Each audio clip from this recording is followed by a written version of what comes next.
ప్రభువైన యేసుక్రీస్తు నామములో మీ అందరికీ హృదయపూర్వక వందనాలు. అందరికీ వందనాలు, శుభాలు, దైవాశీస్సులు.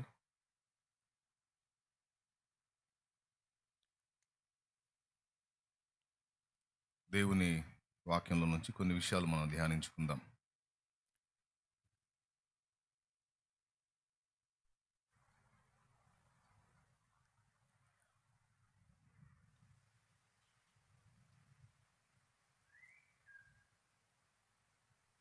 బైబిల్ గ్రంథంలో తిమోతికి రాసినటువంటి మొదటి పత్రిక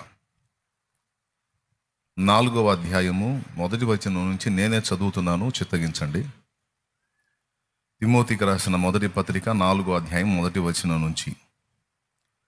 అయితే కడవరి దినములలో కొందరు అబద్ధీకుల వేషధారణ వలన మోసపరచు ఆత్మలయందును దయ్యముల బోధయందును లక్ష్యముంచి విశ్వాస భ్రష్టులగుదురని ఆత్మ తేటగా చెప్పుచున్నాడు. చిన్నమాట ప్రార్థన చేసుకుందాం. ప్రేమ కలిగిన మా మహాపరిశుద్ధ తండ్రి, ఘనుడవగు దేవా, నీకు స్తోత్రము.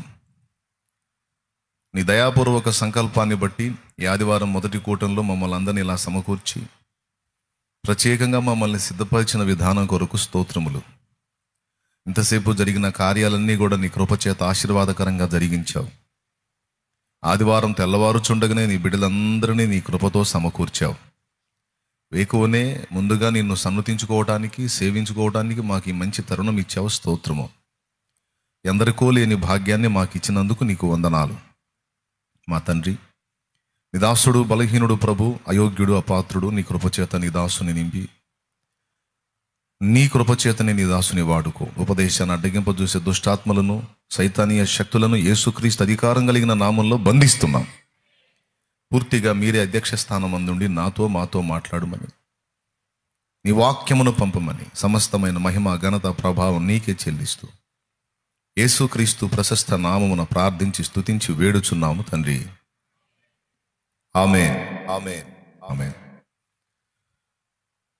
ప్రభునందు ప్రియమైన దేవుని బిడ్డలారా, మనం చదువుకున్న ఈ వాక్య భాగం మీలో కొంతమందికి సుపరిచితం, కొంతమంది బహుశా ఇప్పుడే విని ఉండొచ్చు, లేదా ఇంతకు ముందు మీరు చదువు కూడా ఉండొచ్చు.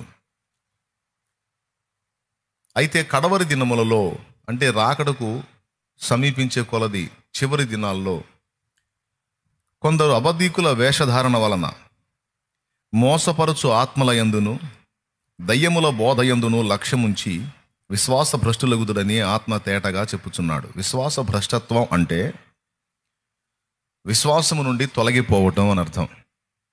విశ్వాస భ్రష్టత్వం, పదవీ భ్రష్టుడు అంటే పదవిని కోల్పోయినవాడు, రాజ్యభ్రష్టుడు అంటే రాజ్యమును కోల్పోయినవాడు, మార్గభ్రష్టుడు అంటే మార్గము నుండి తప్పిపోయినవాడు, ఇలా అర్థం వస్తుంది.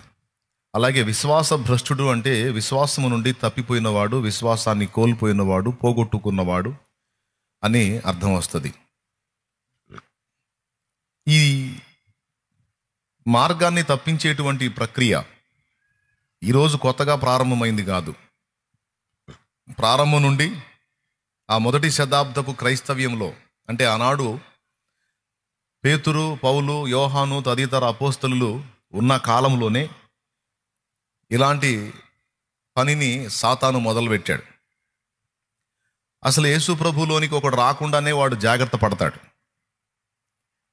ఎందుకంటే ఎవరైతే యేసు ప్రభు రక్తంలో కడగబడి జీవగ్రంథంలో పేరు సంపాదించుకుంటారో వాళ్ళు నిత్య నరకాగ్ని తప్పించుకుంటారు. ఎవరైతే యేసు ప్రభు సువార్తను తిరస్కరించి నిర్లక్ష్యం చేస్తారో వాళ్ళు దేవుని జడ్జిమెంట్లోకి వస్తారు, తీర్పులోకి వస్తారు. తర్వాత వారి దోషాన్ని బట్టి, పాపమును బట్టి పరిహారం పొందరు కాబట్టి, పాపక్షమాపణ నిర్లక్ష్యం చేశారు కాబట్టి తీర్పుకు గురై శిక్షా విధిలోకి వెళ్తారు. కాబట్టి అందరూ ఆ శిక్షా విధిలోకి వెళ్ళాలనేది సైతాను కుట్ర. వాడి ఆలోచన ఏంటంటే, వాడి భవిష్యత్తు వాడికి తెలుసు. వాడి కోసం, వాడి దూతల కోసం సిద్ధపరచబడినటువంటి నిత్య నరకాగ్ని, అందులోనికి దేవుడు ఎంతో ప్రేమించి నిర్మించుకున్న మానవ జాతిని కూడా తీసుకెళ్లాలనేది వాడి తపన. అంటే మానవ జాతి అంటే మనల్ని కూడా ఈడ్చుకెళ్లాలనేది వాడి ఆలోచన. వాస్తవంగా అది నిర్ణయించబడింది మానవుల కోసం కాదు, అపవాదికిని వాని దూతలకును సంబంధించింది అది.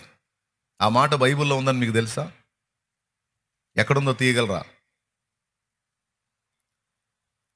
నిత్యము మండే నరకాగ్ని, నిత్య నరకం అనేది ఎవరి నిమిత్తం అనేది మనం పరిశీలించుకుంటే అపవాదికిని వాని దూతలకును అన్నాడు.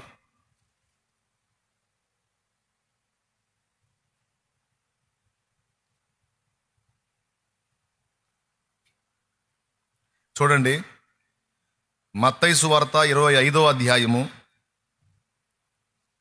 41వ వచనం చూడండి, మీకు అక్కడ రాసి ఉంటుంది. అప్పుడు ఆయన ఎడమవైపున ఉండు వారిని చూచి, శపింపబడిన వారలారా, నన్ను విడిచి అపవాదికిని వాని దూతలకును సిద్ధపరచబడిన నిత్యాగ్నిలోనికి పోవుడి. అది అపవాదికిని వాని దూతలకును. నరకము అసలు ఎవరికి నిర్ణయించబడింది అంటే ముందుగా అపవాదికిని వాని దూతలకును నియమించబడింది. అది మన కోసం కాదు. అయితే మనల్ని కూడా వాడు చెరబట్టి దేవుని మీద తిరుగుబాటు చేసేటట్టు చేసి, దేవుడిచ్చిన అవకాశాన్ని కూడా సద్వినియోగం చేసుకోకుండా మనల్ని తప్పుత్రోవలోనికి నడిపించి మనల్ని నాశనం చేసి, వాడి టీం అంతా పడేటువంటి ఆ నిత్యాగ్నిలోనికి మనల్ని కూడా తీసుకుపోవడానికి వాడు కుట్ర చేశాడు. అందులో కొంత సఫలత పొందాడు. ఇది మీకు అర్థమైంది కదా? మనందరినీ అలా చెరబట్టి తీసుకుని వెళ్ళాలని వాడు పథక రచన చేశాడు. ఆదాము హవ్వల్ని జడగొట్టాడు. ఇక వాళ్ళ నుంచి పుట్టే సంతతి మొత్తాన్ని కూడా పాపంలోనే మునిగి తేలేటట్టు చేశాడు. అయితే దేవుని కృప మన యందు ఏ విధంగా వచ్చిందంటే, మనకు తెలియక మనం పాపం చేశాం. పాపము యొక్క తత్వం మన లోపలికి ఆదాము నుండి రక్తము ద్వారా ప్రవేశించింది. ఆదాము సంబంధమైనటువంటి రక్తము ద్వారా మన లోపలికి పాపం ప్రవేశించింది జన్మతః.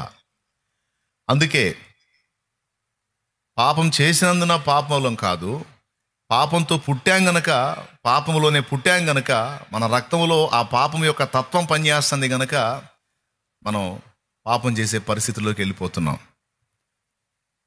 ఇది కారణం దేవ విరోధమైనటువంటి, దేవునికి అవిధేయత చూపించినటువంటి ఆదాము సంబంధిత స్వభావం. మూర్ఖత్వం లేక మూఢత్వం అనేది పాపమా కాదా?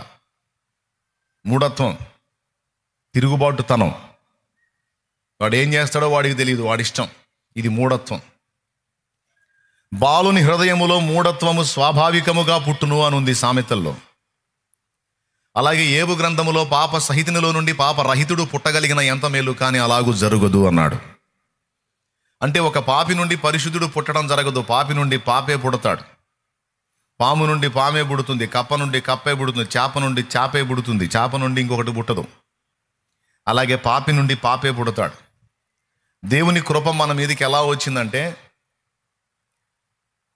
మన పితరులు చేసినటువంటి దోష ఫలం, ఆ పాపం యొక్క స్వభావం, ఆ తత్వం అనేది బ్లడ్లోనే మనకి వచ్చేస్తుంది. ఇప్పుడు ఉదాహరణకి, పుట్టుకతోనే ఒకడు రోగగ్రస్తుడుగా, బలహీనుడుగా లేదా పిచ్చివాడుగా ఉన్నాడు అనుకో, మతి పుట్టినప్పటి నుంచి మతి క్రమంగా లేనివాడుగా ఒకడు ఉన్నాడు అనుకో, వాని మీద మన కోపం వచ్చిద్దా లేకపోతే మన కనికరం వచ్చిద్దా? మీరు చెప్పండి. వాడు అలా ఎందుకు పుట్టాడో వాడికి తెలియదు. పుడతానే వాడు ఆ జబ్బుతో పుట్టాడు, మెంటల్ ఎఫెక్ట్తో పుట్టాడు. కాబట్టి వాడు చేసే చేష్టలన్నీ కూడా పిచ్చి చేష్టలే. అలా చేసేవాడి మీద మన కోపం వచ్చిద్దా, కనికరం వచ్చిద్దా? నోరు తెరచి పెద్దగా చెప్పండి. మీరైతే వాడిని కనికరిస్తారా, కోపడతారా? కనికరిస్తామన్నా అన్నోళ్ళు చేతులు ఎత్తండి. కనికరమే కదా, ఎందుకంటే వాడికి తెలియదు కదా, వాడు పుట్టటమే అట్లా పుట్టాడు. రైట్? మన మీద ఎందుకు దేవుని కనికరం వచ్చిందంటే, ఆదాం హవ్వలు అయితే తెలిసి చేశారు, కానీ వారి సంబంధులుగా పుట్టిన మనకు తెలియకుండానే పాపము చేత ఆల్రెడీ మన పుట్టుకలోనే ఆ పాపం ఉంది కనుక దాని ఫలం మనలో కనబడతా ఉన్నందున దేవుని కనికరం మన మీదకి వచ్చింది. అర్థమైందా? అందుకే తెలియకయే మనం పాపులమయ్యాం. అది మన తప్పు కాదు. మన మూలపిత్రులు ఎవరైతే ఉన్నారో వాళ్ళ తప్పు. కాబట్టి తెలియకయే మనం పాపమునకు దాసులమయ్యాం గనుక, మన నిమిత్తం లేకుండా, మన ప్రమేయం లేకుండానే పాపం యొక్క ఏలుబడి కిందికి మనం వచ్చాం గనుక,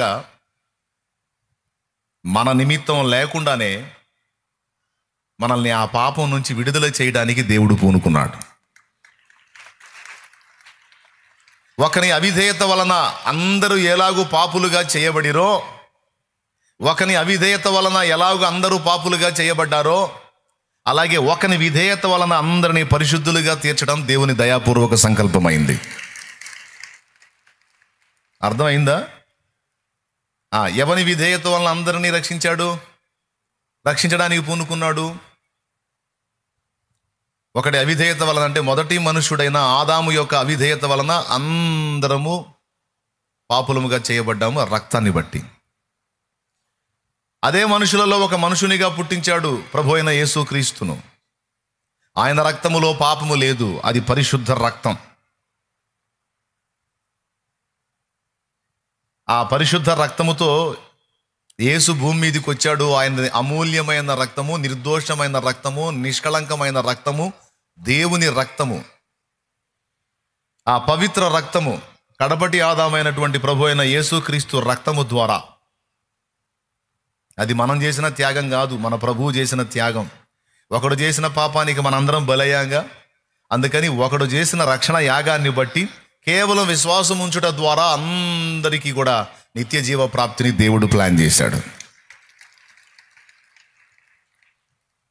మన నిమిత్తం లేకుండానే మనలో పాపం వచ్చింది, మన నిమిత్తం లేకుండానే మనకు రక్షణ కూడా దేవుడు ఏర్పాటు చేశాడు. ఇప్పుడు కేవలం ఆయన యందు విశ్వాసం ఉంచుట ద్వారా మనందరం నిత్య నరకాగ్ని తప్పించుకొని నిత్య జీవానికి పోయే ఛాన్స్ని దేవుడు ఉచితంగా ఏర్పాటు చేశాడు. ఆ ఉచితంగా రక్షణ ప్రణాళికను లోకానికి ప్రచురించే, సువార్త ప్రకటించే పనిని మనందరికీ అప్పచెప్పాడు. కేవలం నమ్మి విశ్వసించిన ఎడల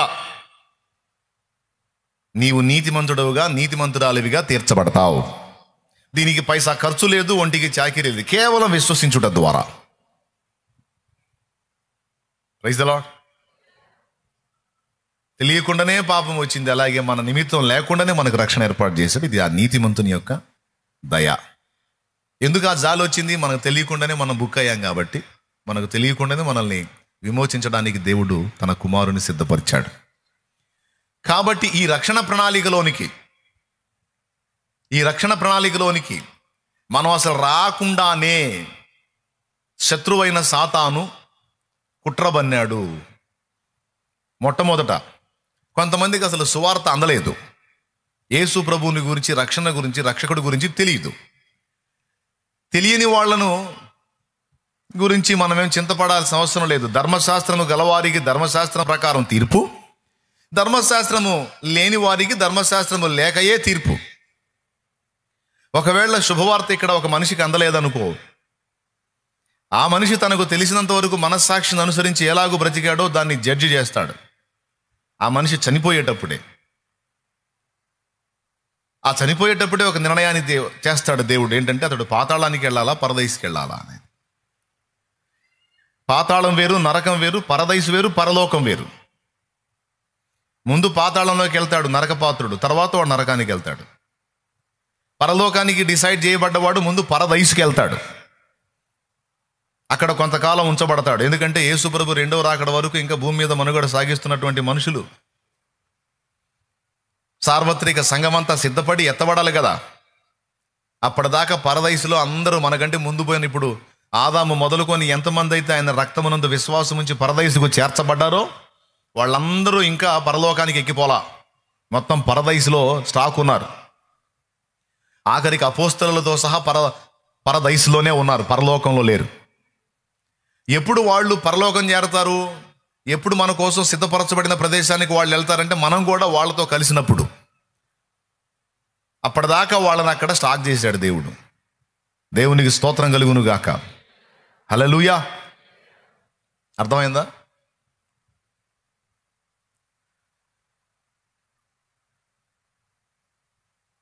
మనం కూడా వాళ్ళతో కలిసినప్పుడు, సంఘమంతా ఎత్తబడి అందరం జాయిన్ అయినప్పుడు తీసుకొని మనకు నిర్ణయించబడినటువంటి ఆ నూతన యెరూషలేములోని మనల్ని సిద్ధపరుస్తాడు, పెట్టేస్తాడు. ఈలోపు మనకి వాళ్ళకి ఎవరికి? రక్షణ పొందిన వాళ్ళకి ఒక తీర్పు ఉంది, దాన్ని క్రీస్తు న్యాయపీఠం అంటారు. రక్షణ పొందనోళ్ళకు కూడా ఒక తీర్పు ఉంది, దాన్ని ధవళ సింహాసనపు తీర్పు అంటారు. ఈ భూమి మీద ఉన్న మనుషులకు ఎంతమందికి సువార్త అందిందో దేవుడికి తెలుసు, ఎంతమందికి అందలేదో తెలుసు, ఎంతమందికి అందినా తిరస్కరించారో తెలుసు. కాబట్టి దేవుడు ఒక ఆజ్ఞ ఇచ్చాడు, మీరు సర్వలోకమునకు వెళ్ళి సర్వ సృష్టికి సువార్త ప్రకటించండి. నేను తీర్పు తీర్చకుండానట్లు, ప్రజలంతా తీర్పు తప్పించుకున్నట్లు, కేవలం నా యందు విశ్వాసం ఉంచి మారు మనసు పొంది పాప క్షమాపణ నిమిత్తం బాప్తిస్మం పొందమని ప్రకటించండి. విని విశ్వసించి రక్షణ పొందినవాడు బతికిపోతాడు. ఇక వాడిని ప్రతి దాని గురించి నేను అడగను. ఇక వాడికి తీర్పు తీర్చబడదు. ఏ తీర్పు? నరకానికి పంపించే తీర్పు వాడికి తీర్చబడదు. వాడు పరిశుద్ధుల్లో చేర్చబడతాడు. కేవలం నా యందు విశ్వాసం ఉంచి మారు మనసు పొంది పాప క్షమాపణ నిమిత్తం బాప్తిస్మం పొందితే చాలని చెప్పండి అని మనకు ఆజ్ఞ ఇచ్చాడు. మనం ప్రకటిస్తున్నాం. ఈ సువార్త అందని వాడికి ఎగ్జామ్షన్ ఉండొచ్చు, కానీ సువార్త అందినోడికి మాత్రం ఎగ్జామ్షన్ లేదు. దేవునికి స్తోత్రం కలుగును గాక. ఏమన్నా అర్థమవుతుందని నేను చెప్పేది? ఎంతమందికి అర్థమైంది? అబద్ధాలు అడగకుండా నిజం చెప్పండి. అర్థం అయితే చెప్పండి. ఈ మీలో చాలామందికి ఈ సువార్త వచ్చింది, ఈ సువార్తను విశ్వసించారు, మారు మనసు పొందారు, రక్షణ పొందారు. మీరందరూ నిత్య జీవానికి వారసులయ్యారు. అసలు మీరందరూ ఈ రక్షణ మార్గంలోనికి రావడానికే పెద్ద పోరాటం జరిగింది. మీకు మీ ఫ్యామిలీ వద్దన్నారు, మీ బంధు జనావళి వద్దన్నారు, మీ ఫ్రెండ్స్ నిన్ను ఎగతాళి చేశారే, ఎవడరా నువ్వు ఇప్పుడు బాప్తిసం దేవుడు దెయ్యమని, ఏంట్రా నువ్వు లైఫ్ అనుభవించాలి, ఎంజాయ్ చేయాలి, ఈ స్థితిలో ఏంట్రా నువ్వు అని నీ ఫ్రెండ్స్ నిన్ను అడ్డుపెట్టి ఉండొచ్చు, నీ భర్త నిన్ను ఆటంకపరిచి ఉండొచ్చు, నీ భార్య నిన్ను ఆటంకపరిచి ఉండొచ్చు, నీ తల్లిదండ్రులు నిన్ను అడ్డగించి ఉండొచ్చు. ఇదంతా ఏంటి అంటే సాతాను కుట్ర. అసలు నువ్వు రక్షణ మార్గంలోనికి రాకుండానే నిన్ను అడ్డగించడానికి వాడు నీ కుటుంబాన్ని వాడుకున్నాడు, ఇతర మనుషుల్ని వాడుకున్నాడు. ఏది ఏమైనా నిన్ను అడ్డగించడానికి శతవిధాలా ట్రై చేశాడు. కానీ దేవుని మహాకృప, నీలో ఉన్నటువంటి ఆ మొండితనం, ఆ పట్టుదల, అందరూ నన్ను వదిలిపెట్టి పోయినా, ఎవరు ఏమనుకున్నా, నాకు నా పాపముల నుండి బయటపడే దారి, ఒక స్పష్టమైన మార్గం అయితే నాకు దేవుడు బయలుపరిచాడు. నేను చేసిన పాపముల నుంచి నేను ఏమి ఇచ్చి కూడా, ఏం చేసి కూడా, ఎలాంటి పుణ్యకార్యాలు చేసి కూడా నేను నా పాపం నుండి బయటపడలేనని నేను వెతుకుచుండగా, ఇదిగో నా పాపముల నిమిత్తము నా స్థానములో నాకు బదులుగా ప్రాణం పెట్టి తిరిగి లేచిన రక్షకుడు నాకు దొరికాడు. ఇప్పుడు ఆయన యందు విశ్వాసం ఉంచుట ద్వారా నా పాపములకు ప్రాయశ్చిత్తం ఆయన దేహమందు జరిగింది కనుక ఆయన యందలి విశ్వాసం మూలంగా నాకు రక్షణ ఉందని నేను నమ్ముతున్నా. మీరు నమ్మండి లేకపోతే వాగులో పడండి, నాకు అనవసరం. నాకు మ్యాటర్ క్లారిటీ ఉంది, నేను నమ్ముతున్నా. నువ్వు కానీ అట్ట వెళ్ళావంటే ఇక నీకేమి మేము పట్టించుకో, నీ ఇష్టం. సరే పర్వాలేదు, నాకు ఆయనే చూసుకుంటాడు. నా ఆత్మను రక్షించడానికి ప్రాణమే పెట్టినోడు నాకు భూమి మీద పట్టాడు, అన్నం పెట్టడా, అంత వస్త్రం ఈడా. కాబట్టి మీరందరూ నాతో ఉన్నా, మొత్తం కలిసి నన్ను వదిలేసిన నేను మాత్రం ప్రభుని వదలను. నాకు రక్షకుడు కావాలి. నాకే కాదు, మీకు కూడా కావాలి. నమ్మితే ధన్యులు, లేకపోతే మీ కర్మ అన్నావు. మొండిగా పట్టుబట్టావు. అంటే అసలు నువ్వు ఈ రక్షణ మార్గంలోనికి రాకుండానే కుట్ర జరిగింది. మీరు ఎంతమంది ఒప్పుకుంటారు నన్ను అలాగే అడ్డగించారన్నా, కానీ తెగించి నేను వచ్చాను అన్నోళ్ళు చేతులు ఎత్తండి. నన్ను అలాగే అడ్డగించారు, తెగించి నేను వచ్చాను. రైట్. కిరస్తానీ మతం అన్నారు, ఫారెన్ మతం అన్నారు, మాలమాదిగల దేవుడు అన్నారు, తక్కువ కులాల దేవుడట, నిమ్న జాతుల దేవుడట, రకరకాల మాటలు చెప్పి రకరకాలుగా దిగజార్చ చూశారు. ఏమండి, సృష్టికర్త అయిన దేవుడికి ఈ కులం ఆ కులం అనే భేదం ఉందా? నేను గతంలో మొక్కిన మార్గం ఉంది. అక్కడికి పోతే కులానికి ఓ సత్రం, ఎవడి కులగజ్జి వాడిదే, ఎవడి కులం వాడిదే, ఎవడి సత్రం వాడిదే. కానీ జీవము గల దేవుని సన్నిధిలో యేసుక్రీస్తునందు అలాంటి భేదము లేదు. ఈరోజు ఇక్కడ కూర్చున్న వేలాది మంది మనుషులు ఏ కులమో ఏ మార్గమో తెలియదు, మొత్తం కలిసి కూటమైన తర్వాత కలిసి అందరూ సహపంక్తి భోజనం చేస్తారు. ఒకరికొకరు పరిచర్య చేసుకుంటారు. ఒకరు తిన్న ప్లేట్ ఒకరు కడుగుతారు, ఒకరి చెప్పులు ఒకరు అందిస్తారు. చెప్పులు తీసుకునేవాడు ఏ కులస్తుడో, చెప్పులు ఇచ్చేవాడు ఏ కులస్తుడో లేదు. ఇక్కడ క్రీస్తు యేసునందు మనుషులంతా ఒక్కటే అని సంఘటితం అవుతుంది. అది కొంతమందికి నచ్చల. వాళ్ళ అగ్రస్థానం పోయిద్ది కదా. యేసు ప్రభు సువార్తను వ్యాపింపనిస్తే వాళ్ళ అగ్రస్థానం, అగ్రపీఠం పోయిద్ది కదా. వాళ్ళు ప్రజల చేత పూజార్హులని పూజింపబడుతున్నారు. మళ్ళీ వాళ్ళని పట్టించుకునే నాదుడు ఉండడు కదా. అందుకని వాళ్ళ ఉనికికి నష్టం వచ్చే అవకాశం ఉందని కొంతమంది కలిసి చేసినటువంటి దిక్కుమాలినటువంటి ప్రచారాలు, చేస్తున్న దుర్మార్గపు ప్రచారాలే ఇప్పుడు జరుగుతున్న మతోన్మాద ప్రచారాలు, మనువాదాలు. కొంతమంది అగ్రస్థానం పోయిద్దని అంతా కలిసి యేసుక్రీస్తునందు ఒక్కటే, ఇక్కడ కులం లేదు, మతం లేదు, ప్రాంతీయ భేదం లేదు. ఎవడైనా అలాంటి భేదాలు కల్పిస్తే అసలు వాడు విశ్వాసే కాదు, వాడు పాస్టర్ అయినా సరే దౌర్భాగ్యుడే. మీది తెలంగాణ, మాది ఆంధ్ర అన్న పాస్టర్ ఎవడన్నా ఉన్నాడంటే వాడు నీచాతి నీచుడు, వాడు దౌర్భాగ్యుడు, వాడు అసలు సేవకుడే కాదు. ప్రాంతీయ భేదం లేదు, జాతి మత కుల వైషమ్యాలకు క్రీస్తునందు తావు లేదు. వాడు తెలంగాణలో ఉన్నా, కర్ణాటకలో ఉన్నా, తమిళనాడులో ఉన్నా, కేరళలో ఉన్నా, ఏ రాష్ట్రంలో ఉన్నా యేసుక్రీస్తునందు విశ్వాసం ఉంచిన వాడు, పరిశుద్ధ బైబిల్ పట్టుకొని తిరిగేవాడల్లా కూడా క్రీస్తు సంఘములో సభ్యుడు, మన తోడి సహోదరుడు. హల్లెలూయా. ఇది సత్యం. అంతేగాని మీది తెలంగాణ, మాది ఆంధ్ర, మీది కర్ణాటక, మాది ఆంధ్ర, మీది తమిళనాడు, మాది ఆంధ్ర అంటే కాదు. అది ప్రాంతీయ భేదం అంటారు. వాళ్ళ ప్రాంతం వేరు, మన ప్రాంతం వేరు అని ప్రాంతీయ తత్వాన్ని తీసుకొచ్చినోడు తేడా. వాడు విశ్వాస అయినా తేడా, పాస్టర్ అయినా సరే తేడా. అది ఉండకూడదు. మనమందరం క్రీస్తునందు ఏక శరీరమై ఉన్నాం. అసలు ఇందులోనికి ఒక సభ్యుడిగా నీవు చేరకుండానే కుట్ర జరిగింది. ఈ ఇరుకు మార్గంలోనికి ప్రవేశించకుండా నేను ఆపటానికి చాలా దాడులు జరిగినాయి. సరే, అంతటితో నువ్వేమో పట్టించుకోవాలా, రక్షణలోకి వచ్చావు. రక్షణలోనికి వచ్చిన తర్వాత శత్రువు ఆగాడా? వాడు తన పనిని విరమించుకునే రకం కాదు, ఆఖరి క్షణం వరకు పోరాడే రకం. ఒక భక్తుడు అన్నాడు, సైతాన్ ఎంత ముండోడంటే, నువ్వు పరలోకంలోనికి ఒక కాలు పెట్టి రెండో కాలు పెట్టకపోయేటప్పుడు ఛాన్స్ ఉంటే ఆ రెండో కాలు పట్టుకొని లాగేటైపోవాడు అని చెప్పాడు. నిజమే అనిపిస్తుంది వాడి పట్టుదల చూస్తే. అంటే భూమి మీద ఉన్నప్పుడే కాదు, చివరికి ఇక్కడ నుంచి ఎత్తబడి పరలోకంలోకి అడుగు పెట్టేటప్పుడు కూడా ఏదైనా ఛాన్స్ ఉంటే ఒక కాలు పెట్టినా రెండో కాలు పట్టుకొని లాగుదాం. ఓయ్ అబ్బాయి, వింటున్నావు అబ్బాయి? ఈయన అబ్బాయి స్తోత్రం చెప్పండి అందరూ, రెండు చేతులు ఎత్తి ప్రభుకి గట్టిగా చెప్పాలి ఇంకోసారి. అంటే అంతగా వాడి వంతు వాడు పోరాటం చేస్తాడు. ఎందుకంటే వానికిని వాని దూతలకును సిద్ధపరచబడిన నరకాగ్నిలోనికి మనల్ని తీసుకెళ్ళడానికి. కొంతమంది లొంగారు, కొంతమందికి ప్రలోభాలు చూపించాడు, కొంతమందికి కులం పేరుతో రెచ్చగొట్టాడు, కొంతమందికి మతం పేరుతో రెచ్చగొట్టాడు, కొంతమంది ఇంకో టైపులో రెచ్చగొట్టాడు, కొంతమంది కలిసిపోయారు, విశ్వాస భ్రష్టులైపోయారు, దేవుని యందలి విశ్వాసాన్ని కోల్పోయి వెళ్ళిపోయారు. ఏది రక్షణలోనికి వచ్చి కూడా, విశ్వాసంలోకి వచ్చి కూడా మార్గం తప్పిపోయారు, విశ్వాస భ్రష్టులయ్యారు. మిమ్మల్ని కూడా అలాగ చేయడానికి, మనల్ని కూడా అలాగ చేయడానికి వాడి వంతు తిప్పలు పడతా ఉంటాడు. ఎందుకంటే ఎట్లనన్నా మనల్ని నాశనం చేయాలని. నిత్యము మండే అగ్నిగుండానికి, నిత్యాగ్నికి తీసుకెళ్ళడానికి,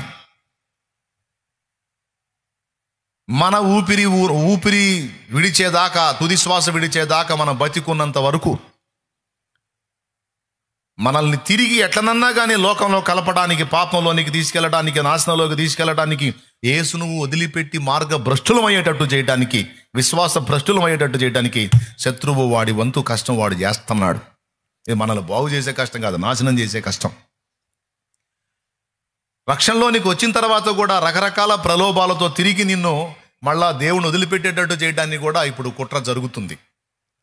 ఎన్నో రకాలుగా ఎట్లనో దేవుడి కృపను బట్టి పడతానో లెగుస్తానో దెబ్బతింటానో తప్పించుకుంటానో, మొత్తం మీద మాత్రం వారం సహవాసం ద్వారా కావచ్చు, ప్రభు బల్ల ద్వారా కావచ్చు, వాక్యాన్ని చదువుకోవడం ద్వారా కావచ్చు, ప్రార్థన చేసుకోవడం ద్వారా కావచ్చు, పరిశుద్ధుల సహవాసం ద్వారా కావచ్చు, మొత్తానికి ఎప్పటికైతే భ్రష్టు పట్టకుండా అట్లా నిలబడి ఉన్నావు.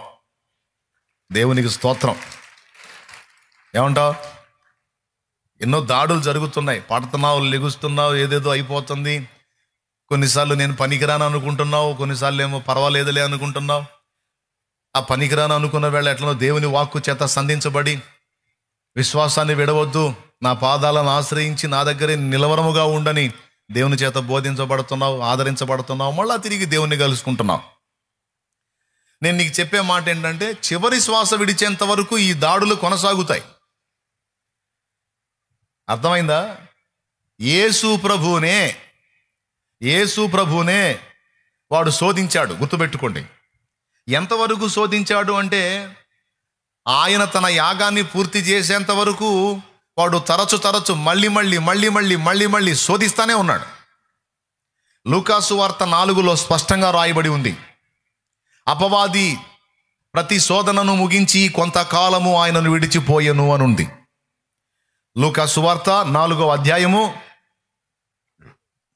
ఇప్పుడు తెల్లవారుజాము కాబట్టి మన వాళ్ళు నిద్ర ఇప్పుడే చిన్నగా మేలుకుంటా ఉంటారు. 13వ వచనం నేను వచనం చూపిస్తాను. 13వ వచనం అంటే చూడండి, అపవాది ప్రతి శోధనను ముగించి కొంతకాలము ఆయనను విడిచిపోయాను. కొంతకాలం విడిచిపోయినంటే అర్థం ఏంటి? మళ్ళీ ఒక రౌండ్ ఉందని. ఆయననే కొంతకాలం విడిచి మళ్ళా మొదలుపెట్టి, మళ్ళీ కొంతకాలం విడిచి మళ్ళా మొదలుపెట్టి ఇట్లా ట్రై చేస్తా ఉన్నాడంటే, శోధించడానికి, డిస్టర్బ్ చేయడానికి, వెనక్కి లాగడానికి. నువ్వెంత నేనెంత? కాబట్టి అక్కడ అండర్లైన్ చేసుకోవాలన్నమాట. ఈ లూసిఫర్ గాడు యేసు ప్రభునే కొంతకాలం వదిలిపెట్టి మళ్ళా శోధించాడంటే, ఈ నన్ను కూడా మళ్ళా శోధించే ఛాన్స్ ఉంది అనేది ఇక్కడ పాఠం. దీనికి అదే లూకా సువార్తలో మీరు కానీ చూడగలిగితే, అపవిత్రాత్మ ఒక మనుషుని విడిచిపోయిన తరువాత, అదే లూకా సువార్త 11వ అధ్యాయము ఒకసారి తీసుకోండి. 11వ అధ్యాయం 24వ వచనం చదవండి. అపవిత్రాత్మ యొక్క మనుషుని వదిలిపోయిన తరువాత అది విశ్రాంతి వెదకుచు నీరు లేని. జాగ్రత్త కినండి. ఒకసారి పక్కన వాళ్ళ ముఖాలు చూడండి. అయ్యా ఉన్నారో, ఏదన్నా సంచారంలో ఉన్నారో, పక్కన వాళ్ళ ముఖాలు చూడండి. అమ్మా ఈ మాటలు వినాలి. అందుకని చేతులు కలపండి. ఒకసారి వందనాలు చెప్పండి. బాగున్నావా, బతికే ఉన్నావా, బతుకు చచ్చిపోవాకని చెప్పండి. పక్కన వాళ్ళు బలకరించండి. తమ్ముడు చేతులు కలపండి. ఒకళ్ళు చేయన్న కలపండి. అటు చూడండి, ఇటు చూడండి. రైట్, అందరు లైన్లోకి వచ్చారు కదా. చదవమ్మా. అపవిత్రాత్మ యొక్క మనుషుని వదిలిపోయిన తరువాత అది విశ్రాంతి వెదకుచు నీరు లేని చోట్ల తిరుగుచుండును. విశ్రాంతి దొరకనందున నేను విడిచి వచ్చిన నా ఇంటికి తిరిగి వెళుదుననుకొని, మన ఒళ్ళే వాడి ఇల్లు అంట, వచ్చి ఆ ఇల్లు ఊడ్చి అమర్చినుట చూచి వెళ్ళి తనకంటే చెడ్డవైన మరి 7 అపవిత్ర ఆత్మలను వెంట పెట్టుకుని వచ్చును. అవి అందులో ప్రవేశించి అక్కడనే కాపురముండును. అందుచేత ఆ మనుషుని కడపటి స్థితి మొదటి దానికంటే చెడ్డదగునని చెప్పాను. అది సంగతి. ఇక్కడ దాని అర్థం ఏం చెబుతున్నాడు? మనుష్యుడు అన్నాడు. మన మనుష్య శరీరం అట అపవిత్రాత్మ దానికి ఒక ఇల్లు అనుకుంటుందట. ఇప్పుడు యేసు ప్రభులోనికి వచ్చావు, దెయ్యం వదిలింది. యేసు ప్రభు దగ్గరికి వచ్చావు, యేసు రక్తంలో కడగబడ్డావు, దెయ్యం వదిలిపోయింది. వదిలిపోయిన దెయ్యం నిన్ను ఇక జీవితంలో తొంగి చూడదని నువ్వు అనుకోవద్దు. ఎందుకంటే మనతో దానికి అలా అవినాభావ సంబంధం ఏర్పడింది. మన మీద ఉన్న మమతతో అది పాపం అప్పుడప్పుడు మళ్ళా తిరిగి వస్తుంటుందంట. అపవాది కొంతకాలము ఆయనను విడిచిపోయెను అంటే, కొంతకాలం విడిచిపోయాడు అంటే మళ్ళీ ఆయనను ఎఫెక్ట్ చేయడానికి ట్రై చేశాడని అర్థం. అలాగే మనల్ని వదిలిన దురాత్మలు ఏవైతే ఉన్నాయో, యేసు ప్రభు వేటినైతే మన నుండి వెళ్ళగొట్టాడో, అదే మన మాజీ ఫ్రెండ్స్ అండి, యేసు ప్రభులోకి రాకముందు మనం ఫ్రెండ్షిప్ చేశామే, అవి ఏవైతే ఉన్నాయో అవి మనల్ని వదిలిపెట్టి వెళ్ళిపోయినాయి కదా యేసు ప్రభు ద్వారా. అవి పూర్తిగా మనల్ని తెంచుకొని వెళ్ళిపోవట. మళ్ళీ వచ్చేదన్నా సందు దొరికిద్దేమని వెతుకుతుంటాయట. అందుకే రక్షణ మార్గంలోకి వచ్చినా కూడా నిన్ను లోకానికి ఆకర్షించేటువంటి ఆకర్షణలు నీ వెంట పడతానే ఉన్నాయి. రకరకాల ప్రలోభాలు నిన్ను కృంగదీస్తానే ఉన్నాయి. ఎన్నోసార్లు నిన్ను పాపంలోనికి నెట్టాలని, చీకట్లోనికి నెట్టాలని, విశ్వాసం నుంచి తప్పించాలని, శోధనలో పడేయాలని, విశ్వాస భ్రష్టత్వానికి నిన్ను తీసుకెళ్లాలని కుట్రల మీద కుట్రలు జరుగుతానే ఉన్నాయి. కొన్నిసార్లు అయితే తేడాబడి ఇక నేను పనికిరాను, చర్చికి పోవటం కూడా వేస్ట్ అనిపించి కూడా కొద్ది రోజులు ఆగిన ఘట్టాలు కూడా మీలో కొంతమంది జీవితంలో ఉన్నాయి. ఎంతమంది ఒప్పుకుంటారు? నాకు అర్హత లేదు, నాకు యోగ్యత లేదు, నేను అన్ఫిట్, దేవుని ముందు నేను పనికిరాను అని అనుకొని కొద్ది రోజులు దేవుని సన్నిధి కూడా దూరమైన వాళ్ళు మీలో కొంతమంది ఉన్నారు. అయితే దేవుని కృపను బట్టి మీ మొండి విశ్వాసం అండ్ నా ప్రార్థన నా ప్రార్థన రోజు చేస్తాను. దారి తప్పిన గొర్రెలన్నిటిని తిరిగి దారిలోకి తీసుకురా నాయన. తప్పిపోయినటువంటి బిడ్డలందరినీ తిరిగి నీ రెక్కల క్రిందికి తీసుకొని రా నాయన. చిన్న కుమారుడు తప్పిపోయినట్టు తప్పిపోయిన వాళ్ళు కొంతమంది ఉన్నారు ప్రభు, వాళ్ళతో మాట్లాడు. వాళ్ళలో ఆ విశ్వాసాన్ని కదిలించు. వాళ్ళని మళ్ళా శోధించిన దురాత్మలను వెళ్ళగొట్టు. వాళ్ళని తిరిగి నీ పాదాల చింతకు ఆకర్షించు అని రోజు నేను మొత్తుకుంటా. దేవునికి స్తోత్రం. నా ప్రార్థన, పరిశుద్ధుల ప్రార్థన, నీలో దేవుని పట్ల ఉన్న ప్రేమ, దేవునికి నేను పనికిరాను అని నీకు నువ్వే తీర్పు తీర్చుకొని దూరం అయిపోయి కొద్ది రోజులు ఆగి మళ్ళీ నీ మనసులోనే ఒక ప్రశ్న, తన్నినా కొట్టినా తిట్టినా చంపినా ఏసయ్యే చేయాలి, ఆయనకు దూరంగా నేను బతకలేకపోతున్నాను, ఎట్టి పరిస్థితుల్లో నేను తిరిగి ఆయన రెక్కల కిందకి వెళ్ళాల్సిందే అని ఆత్మచేత బోధింపబడిన వాడవై మళ్ళా దేవుని రెక్కల కిందకి వచ్చి అట్లా ఎప్పటికీ నువ్వు రక్షణ పొందిన తర్వాత చాలాసార్లు జరిగింది ఈ తంతు. దేవునికి మహిమ. కానీ మొత్తం మీద ఏం జరుగుతుందో ఏమో కానీ ఆయనైతే వదలకుండా ఇంతవరకు నువ్వు కొనసాగుతున్నావంటే దేవుని మహాకృప. చెయ్యి విడవకుండా నిన్ను పట్టుకొని తీసుకొస్తున్నాడు ఆయన. వదిలిపెట్టావనుకో ఇస్కరియోతు యోధాలాగా, వాడు ఇక యేసు ప్రభుకి నేను పనికిరాను అనుకున్నాడు, ఊరేసుకున్నాడు, చచ్చాడు. కానీ పేతురు అలా కాదు.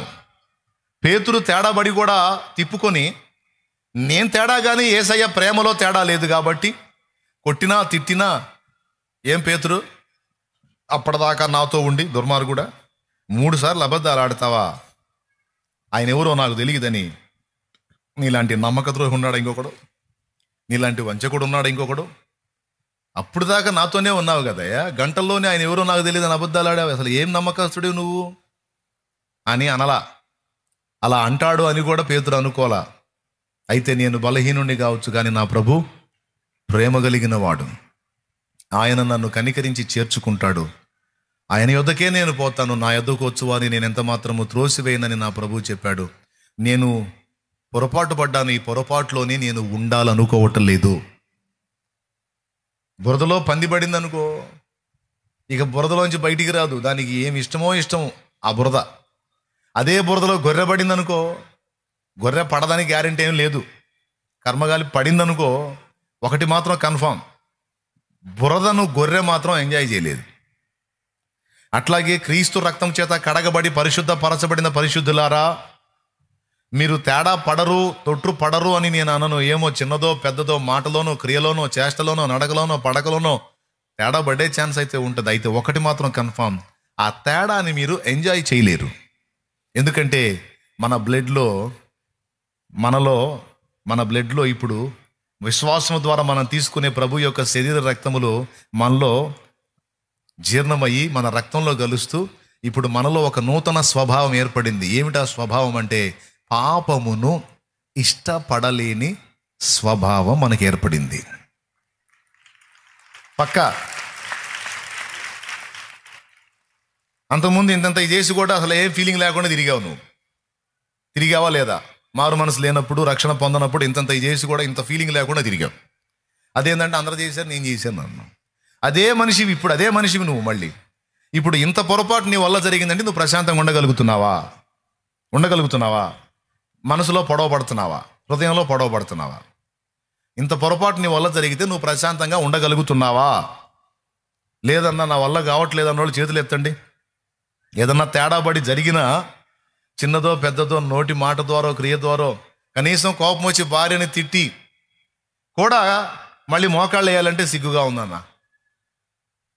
ఎందుకంటే నేను ఆరోపించబడుతున్నాను, నా అపరాధం నాకు తెలుస్తుంది, నాకు బాధ కలుగుతుంది, సిగ్గనిపిస్తుంది, నెమ్మదిగా ఉండలేకపోతున్నాను.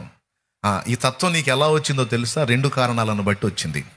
ఒకటి, యేసు రక్తము నీ మనస్సాక్షిని శుద్ధి చేయడం ద్వారా వచ్చింది. ఇప్పుడు గతంలో నీ మనస్సాక్షి మొద్దుబారిపోయింది, ఇప్పుడు దానికి స్పర్శ వచ్చింది, ఇప్పుడు అది పనిచేయటం మొదలుపెట్టింది. రెండవది, నీలోనికి ప్రవేశించిన యేసు రక్తము, దానిలో ఉన్న తత్వం పాపముతో రాజీ పడదు.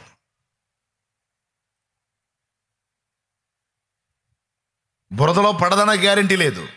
బురదను మాత్రం గొర్రె ఎంజాయ్ చేయనట్టు దేవుని సంబంధులు బురదను ఆనందించలేరు. మరి ఏం కోరుకుంటారంటే, ఎట్టి పరిస్థితుల్లో ఈ బురదలోంచి బయటపడాలని గొర్రెపిల్ల మొత్తుకున్నట్టు బురదలో పడ్డ గొర్రెపిల్ల ఏం చేసేదంటే పొర్లాడుతూ ఉంటుందా? ఎప్పుడన్నా చూసారా మీరు? బురదలో పడ్డ గొర్రెపిల్ల బురద బాగుందని పొర్లాడటం చూసారా? మరి ఏం చేసింది? అందులో పడ్డది బ్యా బ్యా అని అరుస్తూ ఉంటుంది. ఎందుకు? ఇక్కడ ఉన్నాను నేను, ఇది నాకు ఇష్టం లేదు, చండాలంగా ఉంది, గబ్బు కొడుతుంది, ఇది సరైన స్థలం కాదు, నేను పచ్చిక బయళ్ళలో ఉండేదాన్ని బురదలో పడ్డానని మొత్తుకుంటా ఉంటుంది. ఇక దాన్ని ఎవరన్నా చూసి బయటికి తీస్తే ఇక బయటికి వచ్చిన దగ్గర నుంచి ఇదిలిస్తానే ఉంటుంది ఆ బురద పోయేటట్టు. అవునా? గొర్రెలు కాసిన వాళ్ళు మీలో ఉంటారుగా, చెప్పండి. దులుపుకుంటుందా బురదను? దులుపుకోదా? దులుపుకుంటుంది, దానికి ఇష్టం లేదు బురద. అదే పంది అయితే. కాబట్టి దేవుని కృప వల్ల మీరు ఎవరో పందులని నేను అనుకోవట్లేదు, మీరు గొర్రె పిల్లలని నేను అనుకుంటున్నాను. మీరైనా నేనైనా మనం కడగబడిన పంది మళ్ళా బురదలోకి బలినట్టు బురదనైతే ఎంజాయ్ చేయొద్దు అని నేను కోరుకుంటున్నాను. మీరు కూడా అలానే కోరుకుంటారని నేను అనుకుంటున్నాను. ఒకవేళ ఏదన్నా బురద మీకు అంటినా అర్జెంటుగా యేసు రక్తంతో కడిగేసుకొని శుభ్రపరచుకొని గొర్రెపిల్ల ఫ్రెష్గా ఉన్నట్టు ఫ్రెష్గా ఉండటానికి ఇష్టపడండి. ఇష్టపడతారు, ఇష్టపడండి కాదు. ఒరిజినల్గా మీరు తిరిగి జన్మించినట్లయితే ఎట్టి పరిస్థితుల్లో మీరు పాపంతో రాజీ పడి బతకలేరు. దాన్ని అసహించుకొని ఎప్పటికప్పుడు యేసు రక్తంతో కడుక్కొని ఎప్పుడు యేసయ్య ముందు ఫ్రెష్గా నిలబడటానికి ఇష్టపడతారు.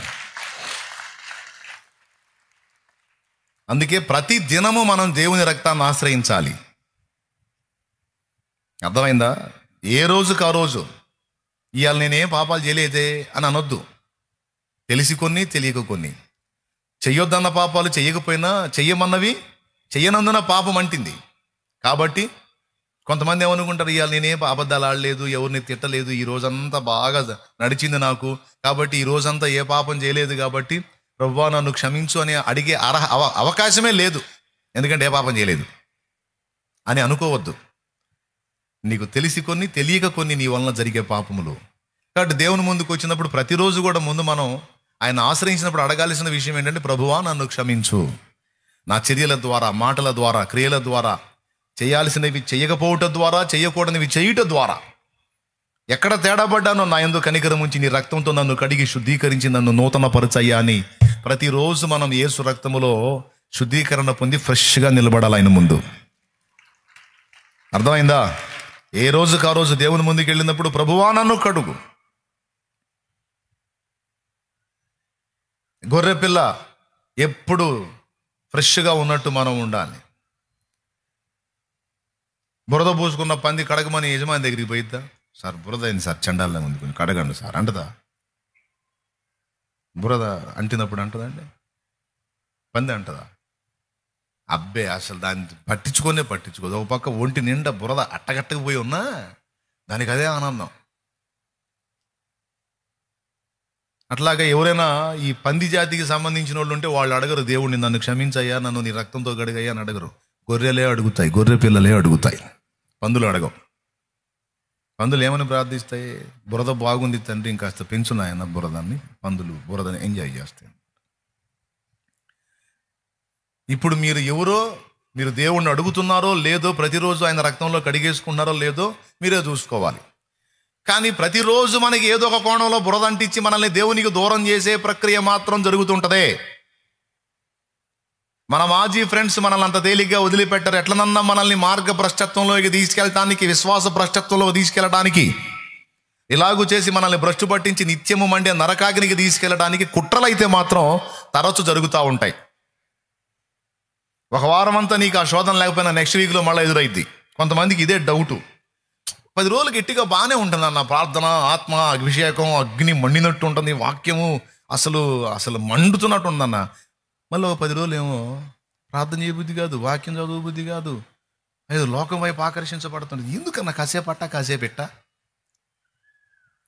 కొంతకాలం వాడు నిన్ను విడిచిపోయినప్పుడేమో నువ్వు పూర్తి ఆత్మ సంబంధిగా బతుకుతూ ఉంటావు. మళ్ళా వాడిని శోధించడం మొదలు పెట్టినప్పుడే మళ్ళీ అటు ఆకర్షింపబడుతూ ఉంటావు. వాడు నిన్ను దర్శించిన ప్రతిసారి ఇదే తంతు జరుగుతూ ఉంటుంది అన్నమాట. మనం చిక్కే కొద్దీ డోస్ ఎక్కువ అవుతూ ఉంటుంది. మన దగ్గర మెతక దొరికే కొద్దీ ఇంకా 2 దయ్యాలు వచ్చి కూర్చుంటూ ఉంటాయి. కొద్దిగా మెతక దొరుకుతుంది, సందు దొరుకుతుంది, నేను గట్టిగా లాగొచ్చు మనం అని. అలా నిజంగా ఇది జరుగుతాయంటే నేను చెప్పానా వాక్యంలో చూపించానా? నేను వాక్యంలోనే చూపించాను. యేసు ప్రభునే కొంతకాలం విడిచి మళ్ళా శోధించడానికి వచ్చినట్టు నిన్ను నన్ను మళ్ళా శత్రువు వెంటాడి ఎట్లనైనా మనల్ని బురదలోనికి తీసుకెళ్ళడానికి కుట్ర జరిగే అవకాశం ఉంటుంది. యేసు ప్రభునే దారి మళ్లించాలని చూసినోడు నిన్ను నన్ను మళ్లించడానికి చూడడా? అలాగే అపవిత్రాత్మక మనుషులు వదిలిపోయిన తర్వాత మళ్ళా ఈ మాట అనగానే ఇప్పుడు నాకు తెలుసు ఒకటి జరిగిద్ది. ఈ చేతబడి పిచ్చోళ్ళు ఉంటారు చూడు, ఈ దెయ్యాలు పిచ్చోళ్ళు, చేతబడి పిచ్చోళ్ళు ఉంటారే, వాళ్ళు పట్టుకుంటారు ఈ మాటని. పట్టుకొని అన్నయ్యో నువ్వు చెప్పావే, నాకేందో అన్నయ్య మళ్ళీ ఏందో అంటుంది అని అనుకుంటూ వస్తారు. అమ్మా అది కాదు, నీకు వందనాలు, దేవునికి స్తోత్రం. మళ్ళీ ఏందో అన్నయ్య నా కాళ్ళు లాగుతున్నాయి అన్నయ్య, నువ్వు చెప్పినట్టు పోయింది మళ్ళీ పట్టిందేమో అన్నయ్య, నాకు అంతకుముందు ఏ రోగ లక్షణాలు ఉన్నాయా, ఏ రోగ లక్షణాలు మళ్ళీ నాకు వస్తున్నాయి అన్నయ్య అనుకుంటూ వచ్చేవాళ్ళు ఉన్నారు. ఆ సోదోళ్ళు నేను ఒకటి చెబితే ఒకటి అర్థం చేసుకుంటారు. అందుకని ఇందులో క్లారిటీ ఇస్తావేనండి. అమ్మా నిన్ను దేవుడు ఆ చేతబడి మాంత్రిక శక్తుల బంధకాల్లోంచి విడిపించిన తర్వాత మళ్ళా వాటి చేతికి నిన్ను అప్పగించడు, మళ్ళా నిన్ను అవి పీడించే ఛాన్స్ ఉండదు. దేవుని శక్తి నీ మీద పనిచేసిద్ది. అట్లా ఉండదు, కానీ నిన్ను పాపంలోనికి నెట్టే పనులు మాత్రం జరుగుతాయని చెబుతున్నా. క్లారిటీగా ఉందా లేకపోతే ఏమన్నా కన్ఫ్యూజ్గా ఉందా? ఎంతమందికి స్పష్టంగా ఉంది? ఏం చెప్పా? నిన్ను ఇంతవరకు నీ బాడీని పీడించిన దయ్యపు శక్తులు యేసు ప్రభు వాటి నుంచి నిన్ను విడిపించిన తర్వాత మళ్ళా నిన్ను అవి అదే విధంగా పీడించడం అనేది జరగదు నువ్వు విశ్వాసంలో ఉన్నంత వరకు.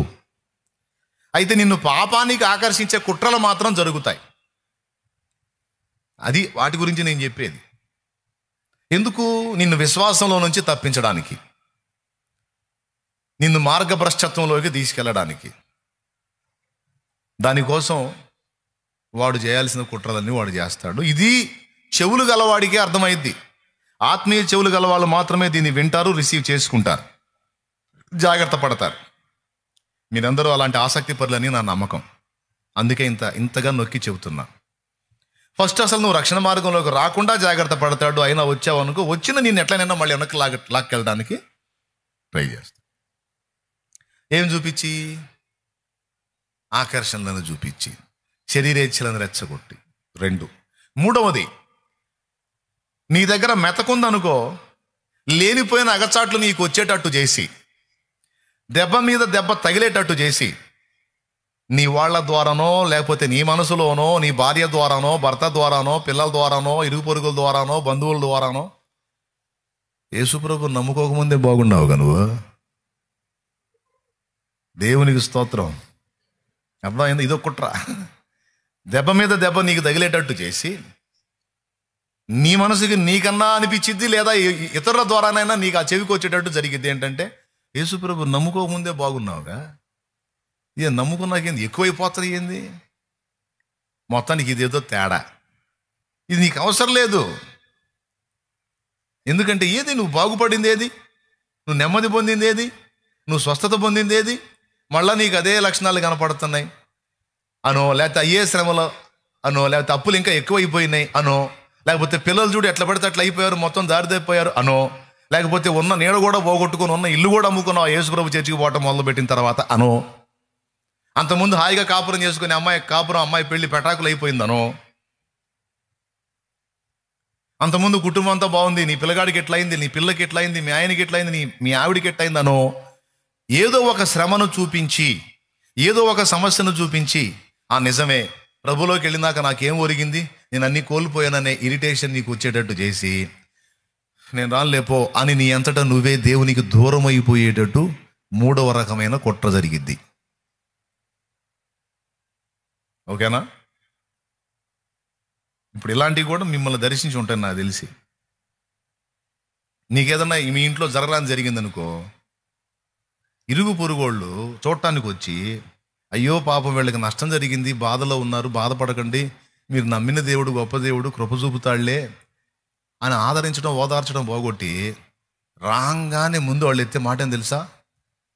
తెగబోయావు కదురా చర్చి అని, ఏం జరిగింది, ఏడురా మరి, తెగబోయావుగా అని ముందు వాడు వచ్చి దేవుడిని తిడతాడు.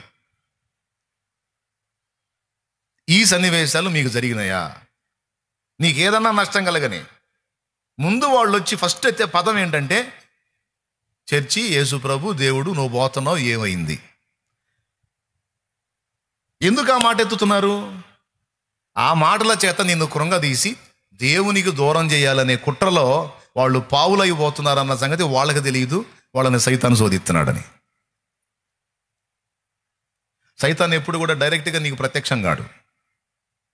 వినండి, సైతాన్ ఎప్పుడు డైరెక్ట్గా నీకు ప్రత్యక్షం కాడు. కానీ నీ పక్కనే తిరుగుతాడు. ఎట్లా అంటే ఇరుగు పొరుగుల్లో ఉంటాడు వాడు. ఇంటోళ్లలోనో ఇరుగు పొరుగుల్లోనో ఉంటాడు. పాపం పేతురుకు తెలియదు పేతురు సైతాన్ చేత శోధించబడుతున్నాడని. యేసుప్రభు పక్కన పేతురు ఉన్నాడు. యేసుప్రభు శిలువ యాగాన్ని గురించి చెబుతుంటే ఈ పేతురు ఆవేశపూరితుడయి యేసయ్య చెయ్యి పట్టుకొని, ప్రభువా, పద్దాకలు సిలువ మరణం అంటావేంటి? నీకు అది దూరమగును గాక, నీకు అలా ఎన్నడూ జరగదు అన్నాడు. వెంటనే యేసుప్రభు వెనక్కి తిరిగి, సాతానా, నా వెనక్కి పో అన్నాడు. నేను వచ్చిందే సిలువలో ప్రాణం పెట్టడానికి, అనేకుల విమోచన క్రయధనము నేను చెల్లించడానికి వచ్చాను. నేను వచ్చిందే ప్రాణార్పణ చేయటానికి, మరి లేకపోతే ఏమన్నా లోకంలో అనుభవించడానికే? నేను వచ్చిందే అనేకులకు క్రయధనముగా నా ప్రాణమును అర్పించడానికి వచ్చాను. నా దగ్గరికి వచ్చి నీకు ఎన్నడూ జరగదు, నీకు దూరం అవ్వాలని సైతాన్ స్వరం ఇది. సైతానపో అన్నాడు. ఎత్తరపోయి ఉంటాడు పేతురు. కాబట్టి మనకు వినబడుతున్న స్వరం ఏదో వివేచించేటువంటి శక్తి కొరకు ప్రార్థించాలి. హలో, జాగ్రత్త గుర్తుపెట్టుకోండి ఈ మాట. మనకు వినబడుతున్న స్వరం ఏదో వివేచించే శక్తి కొరకు ప్రార్థన చేయాలి. ఎందుకంటే కొన్నిసార్లు మనల్ని ఆదరించడానికి వచ్చిన స్వరాల్లాగే ఉంటాయి, కానీ అందులో మోసం ఉంటుంది.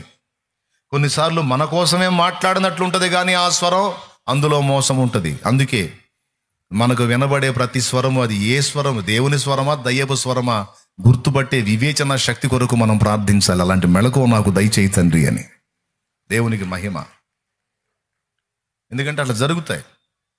ఇది మూడవ కుట్ర, శ్రమలను చూపించి నిన్ను దేవునికి దూరం చేయటం.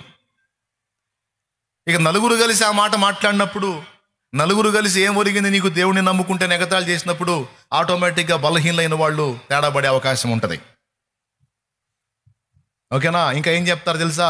దేవునికి దూరం అయిపో, అంతకుముందు నువ్వు ఎందులో ఉన్నావో అందులోకి వెళ్ళిపో, బాగుంది, అప్పుడే నీ పని బాగుంది అని ఒక దిక్కుమాలిన సలహా కూడా ఇస్తారు. అంతకుముందు ఉన్న దానిలోకి పో, అప్పుడే బాగుంది నీ పని, ఏంది ఇప్పుడు అంటారు. పని బాగుంది కాదు, అంతకుముందు ఉన్న దానిలో పరలోకం ఉందా, అంతకు ముందున్న దానిలో నరకం తప్పించుకునే దారి ఉందా? కానీ ఇందులో మాత్రం నేను పరలోకం చేరే దారి ఉంది, నేను నరకం తప్పించుకునే మార్గం ఉంది. కాబట్టి నేను యేసు ప్రభువు నమ్ముకున్నానంటే నేను ఆయనతో యుగయుగాలు జీవించడానికి నమ్ముకున్నాను, కానీ భూమి మీద భోగాల కోసం కాదు. భూమి మీద భోగాల కోసం కాదు. ఈ భూమి మీద భోగాలు అనుభవించేవాడు పోతాడు, భోగాలు లేనోడు బేదోడు కూడా పోతాడు. ఇది పర్మనెంట్ ప్లేస్ కాదని తెలుసు. అందుకే శాశ్వతమైన రాజ్యంలోనికి చేరాలనే నేను యేసునందు విశ్వాసం ఉంచాను. నిత్యాగ్ని తప్పించుకోవడానికి నేను యేసునందు విశ్వాసం ఉంచాను. నేను దానికోసం ఉంచాను. కాబట్టి ఇక్కడ నీకు కష్టం వచ్చింది, ఇక్కడ నీకు శ్రమ వచ్చింది, ఇక్కడ నీకు ఇబ్బంది వచ్చింది, ఇక్కడ నీకు నష్టం వచ్చింది, ఇక్కడ నీకు బాధలు వచ్చినాయి అని చెప్పి మీరు చెప్పొద్దు నాకు. ఇవన్నీ వస్తాయని నేను మెంటల్గా సిద్ధపడే రక్షణలోకి వచ్చాను నేను. ఇంకా మీకు చెప్పేది ఏంటంటే, మీరు సహా నిత్య జీవానికి చేరాలంటే యేసే మార్గం రండి అని వారిని నీవు పిలిచినప్పుడు ఇక రెండోసారి వాళ్ళు నిన్ను ప్రశ్నించడం అనేది చెయ్యరు. ఎందుకంటే ఈ మనిషికి మనం క్లాస్ బీగితే రిటర్న్ మన క్లాస్ బీకి మనల్ని రమ్మంటాడు, ఎందుకు వచ్చిన గొడవ అని వాళ్ళు సర్దుకుంటారు.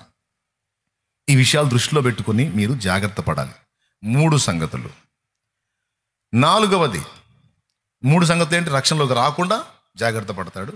ఒకవేళ నువ్వు తప్పించుకొని రక్షణలోకి వస్తే వచ్చిన నిన్ను నీ శరీరేచ్ఛలు, భోగాలు, లోభాలు చూపించి నిన్ను మళ్ళా వెనక్కి తిప్పడానికి కుట్ర చేస్తాడు సైతాను. 2, ఒకవేళ వాటికి నువ్వు లొంగకపోతే శ్రమల పాలు చేసైనా సరే నిన్ను ఎలాగైనా వెనక్కి తిప్పడానికి వాడి వంతు వాడు కుట్ర చేస్తాడు. ఇది 3.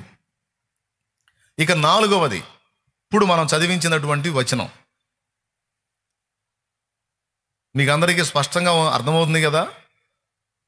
ఎంతమంది క్లారిటీ ఉంది మ్యాటర్లో? రైట్. ఇక నాలుగవది,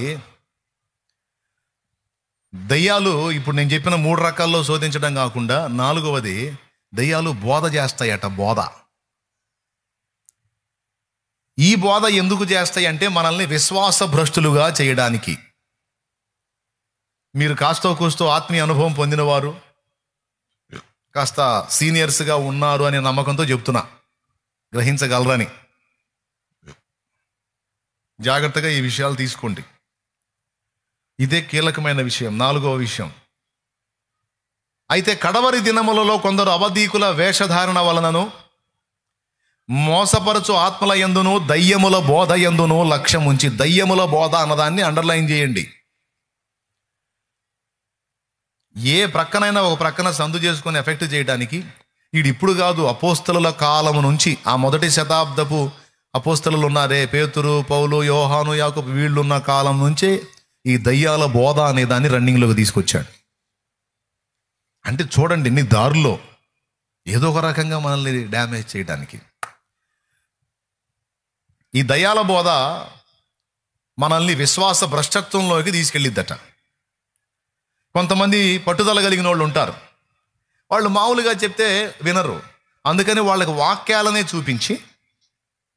ఈ వాక్యాలనే చూపించి వాళ్ళని మార్గభ్రష్టుల్ని చేస్తారన్నమాట. ఉదాహరణకి, దీన్ని వక్రీకరించడం అంటే ఎలా ఉంటుందో నేను 2 మాటలు మీకు చూపిస్తా. వాక్యాన్ని వక్రీకరించడం అనేది ఎలా ఉంటుందో 2 మాటలు. అదే తిమోతి పత్రిక, మీరు ఏదైతే ఇందాక మూలవాక్యం తీశారో అదే తిమోతి పత్రిక 4వ అధ్యాయము 4వ వచనం చూడండి. దేవుడు సృజించిన ప్రతి వస్తువును మంచిది. ఆగండి అక్కడ. దేవుడు సృజించిన ప్రతి వస్తువు మంచిది, కృతజ్ఞతాస్తుతులు చెల్లించి పుచ్చుకుని నీడలో ఏదియు నిషేధింపదగినది కాదు. ఓకేనా? రైట్. ఇప్పుడు సిగరెట్ దేవుని సృష్టిలో భాగమా కాదా? సిగరెట్ దేవుడి సృష్టిలో భాగమా కాదా? మానవుడు ఏమన్నా గాల్లో సృష్టించాడా? చెప్పండి. సిగరెట్ దేవుడి సృష్టిలో భాగమా కాదా? వదిలేయి. మందు దేవుని సృష్టిలో భాగమా కాదా? వదిలేయి. గుట్కా, కైని ఏవైతే ఉన్నాయో అవి దేవుని సృష్టిలో భాగమా కాదా? అందులో ఉపయోగించినటువంటివి దేవుని సృష్టిలో భాగమా, లేకపోతే మనుషులు గాల్లో సృష్టించారా?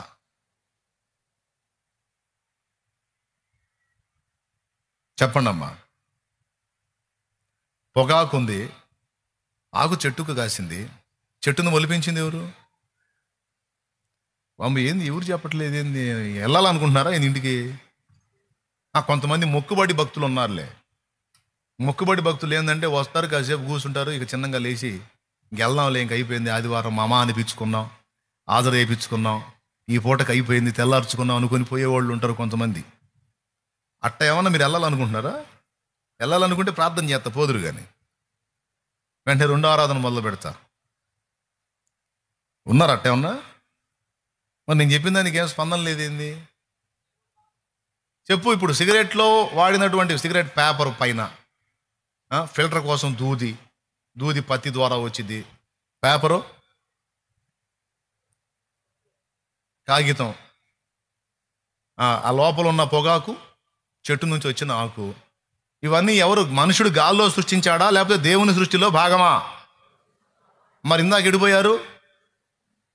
మళ్ళీ ఒకసారి చెప్పండి. బాగా చెప్పారు. ఇక్కడ వచనం ఏం చెప్పింది? దేవుడు సృజించిన ప్రతి వస్తువు మంచిదన్నాడా చెడ్డదన్నాడా? పెద్దగా చెప్పాలి. మరి అప్పుడు సిగరెట్ ఎవరు సృష్టి?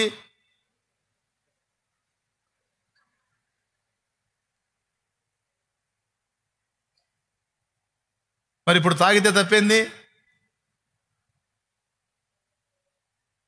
అని నిన్ను వాదిస్తే నువ్వేం చేస్తావు? అట్టుందా? మరి అట్టుందంటావు. చూడు, చదువు. దేవుడు సూచించిన ప్రతి వస్తువు మంచిదని ఉందా లేదా? అట్టుందా బైబిల్లో? అట్టయితే ఆలోచించాల్సిందే, అంతేగా. మరి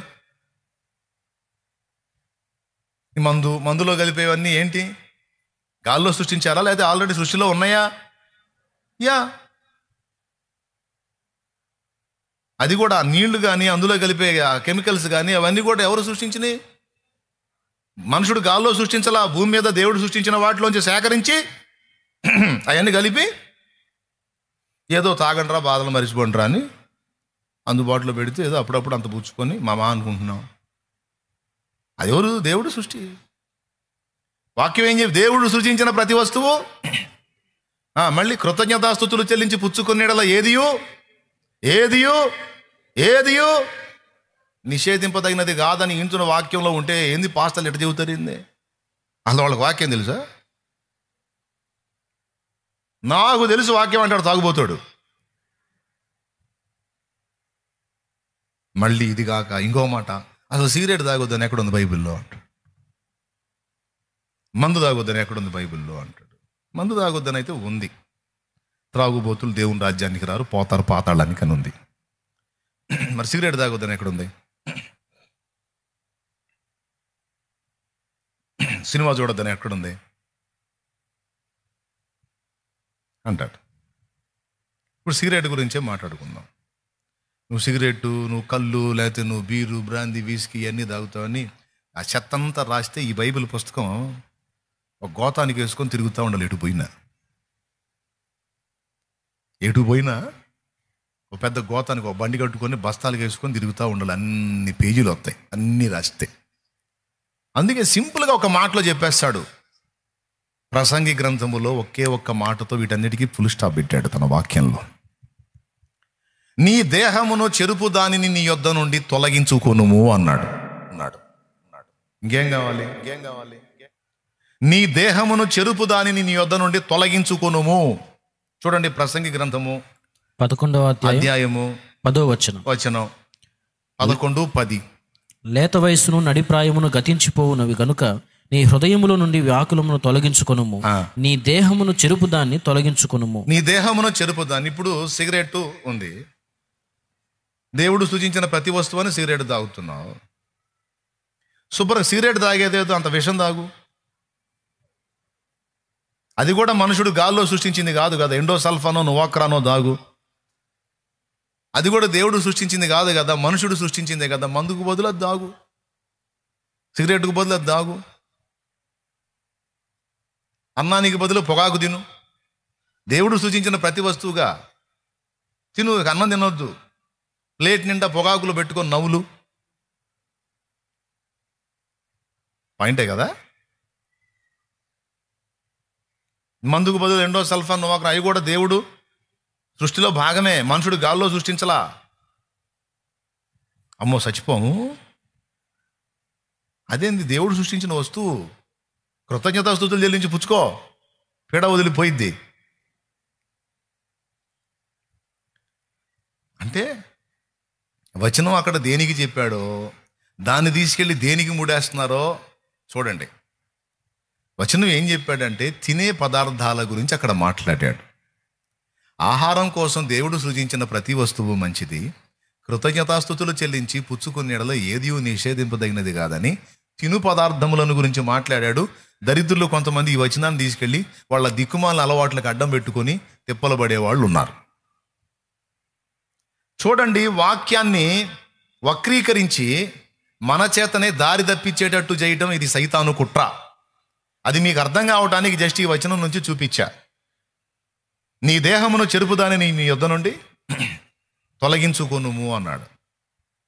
సిగరెట్ తాగుతున్నావు, అది దేహానికి ఆరోగ్యమేనా? రెండు నష్టాలు జరుగుతాయి.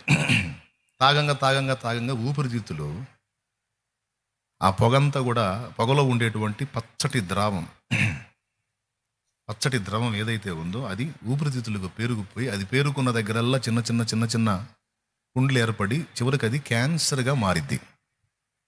అందుకని బైబిల్లో ఉందా ఏడుంది సిగరెట్ తాగొద్దని? ఒరే నిద్రమోహవాడా, బైబిల్గా సిగరెట్ పెట్టె మీదే ఉందిగా.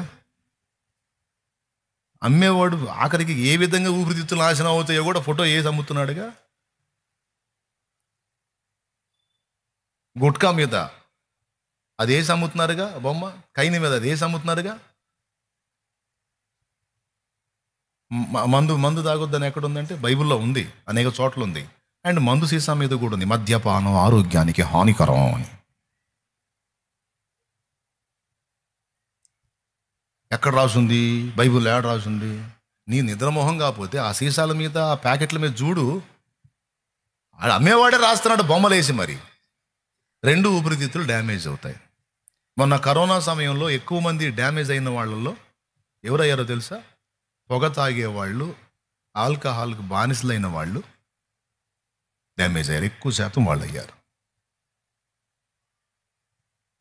తిప్పుకోలేకపోయారు వాళ్ళలో చాలామంది. ఎందుకు ఈ విషయాలు చెప్తున్నానంటే, ఆ దేహాన్ని చెరిపేది. దేవుడు నీకు ఆరోగ్యవంతమైన శరీరాన్ని ఇచ్చినప్పుడు, ఆరోగ్యవంతమైన ఊపిరితిత్తులు ఇచ్చి 10 కాలాలు బతికి 10 మందికి సాయపడరా కుమారుడా అని దేవుడు అంత మంచి ఆరోగ్యకరమైన అవయవాలు ఇచ్చినప్పుడు నాశనం చేసుకోవద్దు కదా మన చేతులారా. ఇక దేవుడు ఏదైనా అనుమతిస్తే అది వేరే సంగతి. తెలిసి మనం చేసుకోకూడదు కదా. కానీ వీడు వాక్యాన్నే చూపించి వాక్యాన్ని వంకర తిప్పి మన చేతనే దిక్కుమాలిన పనులు చేపించేటువంటి పని, మనల్ని మార్గభ్రష్టుల్ని చేసే పని చేస్తాడు. ఇది కుట్ర, ఇది అసలు సిసలైన కుట్ర, డేంజర్. ఎందుకంటే ఇటు వాక్యమే చూపిస్తాడు, అక్కడ నువ్వు కార్నర్ అవుతావు. ఇవి ఒక్కటే కాదండి, చాలా ఉన్నాయి. ఇప్పుడు ఈ వచనం చూపించా. ఇక రెండోది, యేసు ప్రభు దగ్గరకు వచ్చి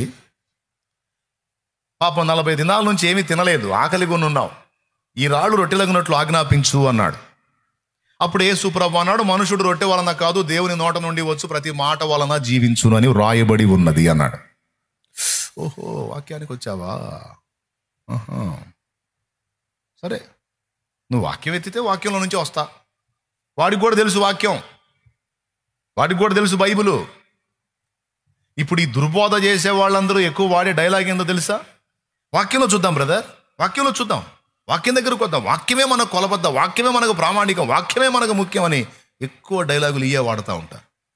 ఆ దెబ్బకి మనకి ఏమనిపిస్తుంది అంటే, అబ్బాయి ఎంత వాక్యాసక్తి బిడ్డకే. కానీ వాడు చూపించే అన్ని వంకర తిప్పిన వచనాలే. వచనం చూపిస్తాడు కానీ వంకర తిప్పుతాడు. అది ఎట్లాగో చూపిస్తా. ఇప్పుడు సైతానుగాడు యేసు ప్రభు దగ్గరికి వస్తే యేసు ప్రభుని అడిగిన మొదటి ప్రశ్నకు సమాధానంగా వాక్యం చెప్పాడు. యేసు, 40 రోజుల నుంచి ఏమీ తిండి లేక అల్లాడిపోతున్నావు, అయిపోయిందిగా, నీ దీక్ష ఫలించిందిగా, సిద్ధి పొందావుగా, ఇక ఈ రాళ్ళు రొట్టెలగునట్లు ఆజ్ఞాపించు.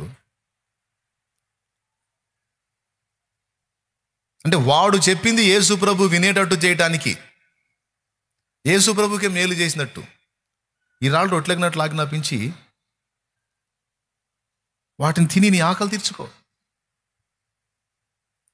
ప్రభు అన్నాడు, మనుషుడు రొట్టె వలన మాత్రమే కాదు దేవుని నోట నుండి వచ్చు ప్రతి మాట వలన జీవించునని రాయబడి ఉన్నది. సరే ఇట్రా, ఆయనను ఎత్తైన దేవాలయ శిఖరం మీదికి తీసుకెళ్ళి, యేసు ఇక్కడి నుంచి దూకు, మహాద్భుతం, ప్రజలంతా నీకు జేజేలు పలుకుతారు, ఇక్కడి నుంచి దూకి నీకు ఏం కాకుండా ఉంటే, ఒక అద్భుతం, ఒక సూచక్రియ చూసి అందరూ నీకు దాసానుదాసులు అవుతారు యేసు అన్నట్టు, ఆయన నిన్ను గూర్చి తన దూతలకు ఆజ్ఞాపించును, నీ పాదములకు రాయి అయినను తగలకుండా వారు నిన్ను తమ చేతుల మీద ఎత్తి పట్టుకొందురని రాయబడి ఉన్నది కదా. యేసు ప్రభుకి లేఖనాన్ని గుర్తు చేస్తున్నాడు. 91వ కీర్తన 11వ వచనం అనేది సైతాన్ ఎత్తి మాట్లాడాడు. 91వ కీర్తన 11వ వచనం, నీ పాదములకు రాయి అయినను తగులకుండునట్లు ఆయన నిన్ను గూర్చి తన దూతలకు ఆజ్ఞాపించును, వారు నిన్ను తమ చేతుల మీద ఎత్తి పట్టుకొందురు అని రాయబడి ఉంది కదా. దూకు. ఇక మనమైతే నిజమే కదా, వాక్యమే కదా చెప్పాడని ఎగిరి దూకుతాం అన్నమాట. అయితే యేసు ప్రభు వారు వివేచించి ఏమన్నాడు తెలుసా? నీ దేవుడైన ప్రభువుని శోధింపవలదని మరి ఒక చోట రాయబడి ఉన్నదన్నాడు. కాలు జారి పడితే కనికరిస్తాడు, కానీ కావాలని దూకితే ఆయన పరిశోధించినట్టు, ఆయన శోధించినట్టు అది పెద్ద పాపం అయింది. అలాగూ చేయకూడదు. నీ దేవుడైన ప్రభువుని శోధింపవలదని మరి ఒక చోట వ్రాయబడి ఉన్నదని అన్నాడు. చూడండి, వాక్యాన్నే చూపించి పైనుంచి దూకమంటున్నాడు. అదేవిధంగా ఇప్పుడు వాక్యాన్నే చూపించి నిన్ను స్వస్థపరచు యెహోవాను నేనే అని రాయబడి ఉంది కదా. నీ దేహమునకు రోగమేది రానియను, ఐగుప్తీల రోగములు నీకు రానియనని రాయబడి ఉంది కదా. కాబట్టి మనం మందులు వాడాల్సిన అవసరం లేదు. మందులు వాడినోడు అవిశ్వాసి అని ఒక బోధ పుట్టించాడు వాడు. కొన్ని సంఘాలు ఉన్నాయి. ఆ సంఘాలు ఎలాంటి సంఘాలు తెలుసా? భయంకరమైన సంఘాలు. అందులో బోధ ఏంటో తెలుసా? మందు వాడినోడికి ప్రభు వాళ్ళు ఎవరో. దేవుడి దయ వల్ల మీకు తగలనట్టుంది ఆ సంఘాలు. దేవునికి స్తోత్రం. తగిలితే మీకు అనుభవం అంటే చూసి ఉంటారు. మందు బిళ్ళ వేసుకున్నాడు, టాబ్లెట్ వేసుకున్నాడు, గొట్టం క్యాప్సుల్ వేసుకున్నాడు అని తెలిసిందంటే, టానిక్ తాగాడని తెలిసిందంటే వాళ్ళెవరో. ఎందుకో తెలుసా? మెడిసిన్, మెడి ప్లస్ సిన్. మెడిసిన్లోనే సిన్, పాపం ఉందంట. వయమ్మో ఎంతలో లాజిక్, వయమ్మో వయమ్మో వయమ్మో. క్రోసిన్ చూడండి, అందులో ఏముంది చివరిలో? సిన్. సిన్ అంటే పాపం. కాబట్టి వేసుకోకూడదు. మెడిసిన్ తీసుకున్నాడు సిన్ చేస్తున్నాడు అంటే పాపం చేస్తున్నాడు.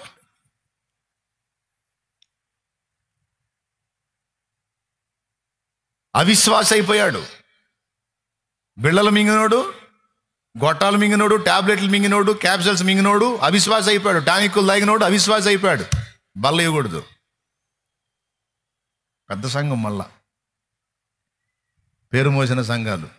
ఎవరో చచ్చినయ్యరు. నువ్వు మళ్ళీ ఇవ్వాలంటే నువ్వు మందులు వాడకూడదు. మందులు వాడినోడు అవిశ్వాసి. ఏమండి?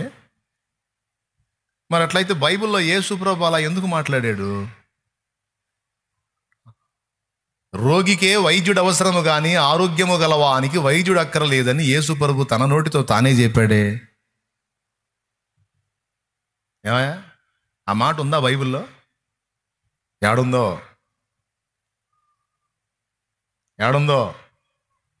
రోగికి వైద్యుడు అవసరము అనే మాట యేసు ప్రభు అన్నాడని మీకు తెలుసా? మత్తయి సువార్త 9వ అధ్యాయం 12వ వచనం చదువు. 9:12 మత్తయి అట. ఆయన ఆ మాట విని, రోగులకే గాని ఆరోగ్యము గల వారికి వైద్యుడు అక్కరలేదు కదా. రోగులకే గాని ఆరోగ్యము గల వారికి వైద్యుడు అక్కర్లేదు కదా అంటే అది పాపాన్ని గురించి మాట్లాడాడు, నీతిని గురించి మాట్లాడాడండి, రోగాన్ని గురించి కాదు అంటారు. మరి నాయన, యేసు ప్రభు మాటలు రెంటికి ఉపయోగపడతాయి, భౌతికంగాను ఆత్మీయంగాను కూడా. ఆయన మందులు వాడటం పాపము అని బైబిల్ ఎక్కడ రాసింది? ఒక్క వచనం చూపించండి అని అడగండి మీరు వాళ్ళని. దానికి సమాధానం ఉండదు. మెడిసిన్ తీసుకోవటం, మందులు వాడటం, రోగానికి మెడిసిన్ వాడటం అనేది పాపం అని బైబిల్లో ఎక్కడ రాసిందని మీరు అడగండి. వాడికి సౌండ్ ఉండదు. వెంటనే మళ్ళీ ముఖ్యాడుందంటే చుట్టూ తిరిగి వచ్చినట్టు. ఇప్పుడు నిన్ను స్వస్థపరచు దేవుణ్ణి నేనే, నిన్ను స్వస్థపరిచే యెహోవాను నేనే అన్నాడు కదా. అసలు రోగం ఎందుకు వస్తుంది? పాపాన్ని బట్టి వస్తుంది. నువ్వు ఎప్పుడైతే పాపాలు ఒప్పుకొని దేవుని దగ్గర క్షమాపణ పొందుతావో రోగం తగ్గిపోతుంది. అంతే. పాపాలు ఒప్పుకోవాలి, సరిదిద్దుకోవాలి, అంతే. స్వస్థత కోసం దేవుని మీద ఆధారపడాలి, దైవిక స్వస్థత పొందాలి. అంటే ఇక వీళ్ళకి ఏం పనో తెలుసా? ఇక రోగం వచ్చిన ప్రతిసారి దేవుణ్ణి శోధిస్తా కూర్చుంటారు. తగ్గిస్తావా లేదా, తగ్గిస్తావా లేదా, తగ్గిస్తే దేవుడు లేకపోతే లేదన్నట్టు కూర్చుంటారు. మాకైతే ఆ ప్రాబ్లం లేదు. మాకు బలహీనత వచ్చినందుకు అందుబాటులో ఉన్న మెడిసిన్ వాడుకుంటాం. ఎందుకో తెలుసా? ఆ మెడిసిన్లో కూడా ఆ శక్తిని నింపింది దేవుడే అని మాకు తెలుసు. లేకపోతే ఇప్పుడు టాబ్లెట్లో కానీ, మనం వాడేటువంటి క్యాప్సల్స్లో కానీ, టానికుల్లో కానీ వాడు ఉపయోగించేది ఏంది? ఆకులు, అలుములు, వాటిల్లో ఉన్నటువంటి మన బాడీలో ఏవైనా తక్కువైతే ఆ తక్కువైనవన్నీ అందులో వాళ్ళు మెన్షన్ చేసి మనకి టానిక్ రూపంలో, చిన్న చిన్న బిళ్ళల రూపంలో మనకి ఇస్తారు. ఏందని అడుగుతున్నారు? వాళ్ళు ఏమన్నా వాటిని చేసి అని ఏమన్నా శక్తిని ఇచ్చిస్తున్నారు ఏంది?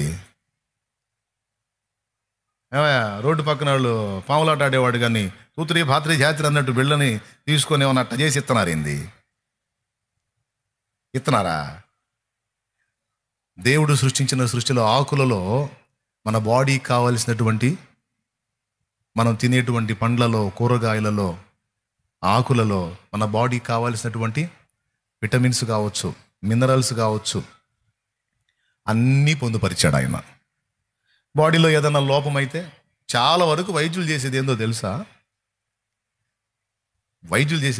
మన బాడీలో ఏదైనా రోగ లక్షణం కనపడ్డప్పుడు ఫస్ట్ చెక్ చేసేది ఏం తెలుసా? ఏది బాడీలో తగ్గినందున వీడికి ఈ రోగ లక్షణం కనపడిందో చూస్తారు.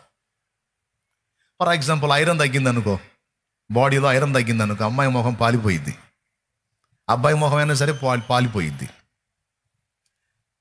పెదాలు తెల్లబారిపోతాయి, కళ్ళు ఇక్కడ ఓపెన్ చేసి చూస్తే తెల్లగా ఉంటాయి. బ్లడ్ పర్సంటేజ్ తగ్గింది, ఐరన్ తగ్గింది, రక్తహీనత వచ్చింది. ఆ చెక్ చేసిన తర్వాత, పరీక్ష అయిపోయిన తర్వాత డాక్టర్ ఏం రాస్తాడు తెలుసా? అంతా బాగానే ఉంది కానీ అమ్మాయి కొంచెం రక్తం, ఐరన్ తగ్గింది, ఈ టానిక్ రాస్తున్నాను, ఆ ఐరన్ పట్టిద్ది, కాస్త బ్లడ్ పర్సంటేజ్ కూడా పెరిగిద్ది, ఈ టానిక్ వాడండి అని పాత రోజుల్లో ఆ డెక్సోరేంజ్ రాసేవాళ్ళు. అది ఇంటికి తీసుకొచ్చి మూత తీస్తే తుప్పు వాసన వచ్చింది. ఇనుము తుప్పు పట్టినప్పుడు ఆ తుప్పు వాసన వచ్చింది చూడు. చిన్నప్పుడు అన్నీ టేస్ట్ చేసాం కదండి, ఇనుపు ముక్కలు కూడా వదిలిపెట్టలేదు. ఇదే టేస్ట్లో ఉన్న టేస్ట్ చూసాంగా. బలపాన్ని టేస్ట్ చేసాం, చాక్ పీసులను టేస్ట్ చేసాం, గోడకు రాసిన సున్నాలను టేస్ట్ చేసాం. ఆడ ఇనుప మొక్కలను ఏ దొరికితే అది ముందు నోట్ చేయలేదా మీరు? తుప్పు వాసన ఐడియా ఉందిగా. నువ్వు ఐరన్ టానిక్ మూత ఓపెన్ చేసి చూడు, ఎట్టుంటుంది? తుప్పు, ఇనుప వాసన వస్తుంది. మనలో లోపించిన పదార్థం లేవో అవి వాళ్ళు తిరిగి అవి ఉత్పత్తి అయ్యేటట్టు డైరెక్ట్గా మన బాడీ ఉత్పత్తి చేసుకోలేకపోతే బయట నుంచి, ఆకుల అలుముల్లో నుంచి లేదా పదార్థాల్లోంచి సేకరించినటువంటి దాన్ని ఒక టానిక్ రూపంలో చేసి మనకి ఇస్తాడు. ఇచ్చి ఏ పదార్థాలు తక్కువగా తిన్నందువల్ల ఈ రక్తం తగ్గిందో తెలుసుకొని, ఆహారం ఏమేమి తింటావు, ఏమేమి నీ ఆహారపు అలవాట్లు ఏందండి, ఏముందండి, అన్నం తింటానండి. అన్నమే తింటావు, ఇంకేం తిన్నావు, ఇంకేం తింటానండి, ఏం తినండి. కాయలు తినవా, కాయలు తినండి. ఫలానా పదార్థాలు తినండి. మరి అన్నీ తినండి అంటున్నావు, పోతావు. అది తినండి, ఇది తినండి, అన్నీ తినండి, ఇక పోతావు. మరి ఆ కాయలు తినలా, ఇక నువ్వు కాయలు ఏమన్నా తీసుకొచ్చి ఇస్తావు? ఎందుకు తినండి, బంగారంలా తెస్తానండి, సాయంత్రానికి సంచి వేసుకొని వస్తానండి. తిందండి, ఏమమ్మా తినకపోతే పోతావు. అసలు ఏది బాడీలో ఐరన్ లేదు, బ్లడ్ లేదు, ఏది నీ అవతారం? నువ్వు తింటావు లేదా? తింటానండి, ఇక నుంచి తింటానండి. ఎందుకు? ఫ్రూట్స్ తినలా, ఆకుకూరలు తినలా, బాడీకి కావలసినటువంటి పదార్థాలు కొన్ని మిస్ అయిపోయినాయి. ఇప్పుడు అవి ఏం చేస్తాడు? ఇప్పుడు టానిక్ల రూపంలో, బిళ్ళల రూపంలో, గొట్టాల రూపంలో ఇచ్చి వాటిని భర్తీ చేసి మళ్ళీ మనిషిని యాక్టివ్ చేసి మళ్ళీ వారం రోజులకు రమ్మంటాడు. ఈ వారంలో అడుగుతాడు, తింటున్నావా? తింటున్నానండి, మీరు చెప్పిన దగ్గర నుంచి తింటున్నానండి. తిను, బాగుంటావు, లేకపోతే తేడా పడతావు. వైద్యులను నియమించినది దేవుడే, వైద్యులకు ఆ జ్ఞానం ఇచ్చింది దేవుడే, వైద్యులు సిద్ధపరిచినటువంటి వాటిలో ఆ శక్తిని నింపింది దేవుడే. కొన్ని ఆకులు నేను కళ్ళారా చూశాను, గాయం మీద ఆకుల పసర పిండితే గాయం కట్టుకుంటుంది. విచిత్రమైన ఆకులు ఉన్నాయండి, మీకు తెలీదు. ఇప్పుడు నేను చెప్పాను, నువ్వు ఇంటికి పోయి ఆకులు కనపడ్డ ఆకునల్లా పరిశోధన చేస్తారు మీ టైం.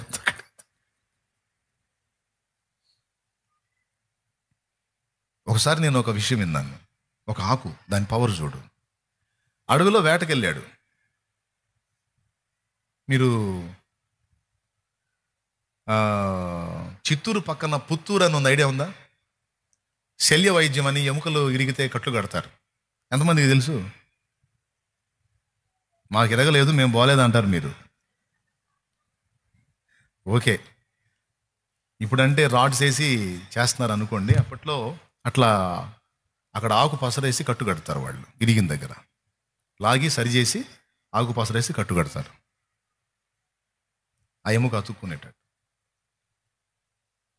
విచిత్రం ఏంటంటే, వాళ్ళ దగ్గర జరిగిందో ఎక్కడ జరిగిందో, ఒక వ్యక్తి అడవిలో వేటకెళ్ళాడు. అప్పట్లో వేటాడే స్వేచ్ఛ ఉంది. వేటకెళ్ళాడు. వేటకెళ్ళి లేడినో దుప్పినో దేన్నో కొట్టాడు. కొట్టి దాన్ని అడవిలోనే శుభ్రం చేసి మాంసం మొత్తాన్ని కూడా రెడీ చేసుకొని, ఇప్పుడు ఇస్తరాకులు అంటే ఆకులు ఉంటాయిగా, అడవిలో పెద్ద పెద్ద ఆకులు దొరుకుతాయిగా, ఆ ఆకులు కొన్ని సేకరించి ఆకులన్నిటిలో పెద్ద విస్తరలాగా చేసి ఈ మాంసాన్ని అందులో వేసి చుట్టేసుకొని ఇంటికి తెచ్చుకున్నాడు. అడవి నుంచి ఇంటికి వచ్చాడు. ఆ ఆకు పవర్ చూడండి. ఆ మాంసం ఏదైతే ఆ ఆకులో చుట్టకొచ్చుకున్నాడో ఆ మాంసం అంతా మళ్ళీ సెట్ అయిపోయిందండి. ఆ ముద్ద అలానే ఉంది, మళ్ళీ దాన్ని ఇంటికి తెచ్చి కొయ్యాల్సి వచ్చింది.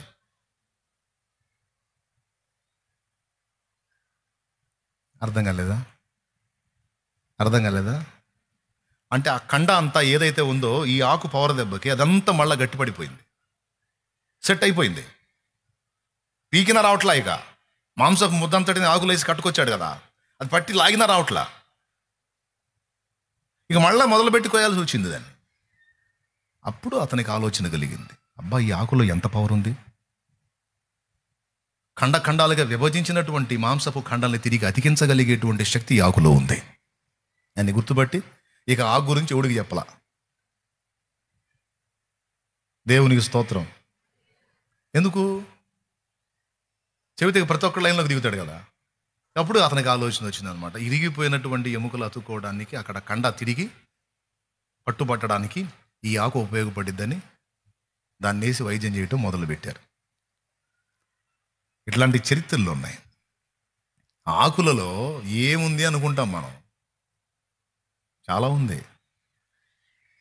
కాకపోతే ఇప్పటిదాకా పరిశోధన చేసి కొన్ని ఆకుల్లో, కొన్ని చెట్లలో ఉన్నటువంటి, కొన్ని ఫ్రూట్స్లో ఉన్నటువంటి విషయాలను కనుగొని వాటిని మెడిసిన్ రూపంలో మనందరికీ అందిస్తున్నారు. ఆ ఆకులలో కానీ కాయలలో కానీ ఆ చెట్టులో ఆ సామర్థ్యం ఎవరు పెట్టారు? డాక్టర్ పెట్టాడా, దేవుడు పెట్టాడా? పెద్దగా చెప్పండి. కథం.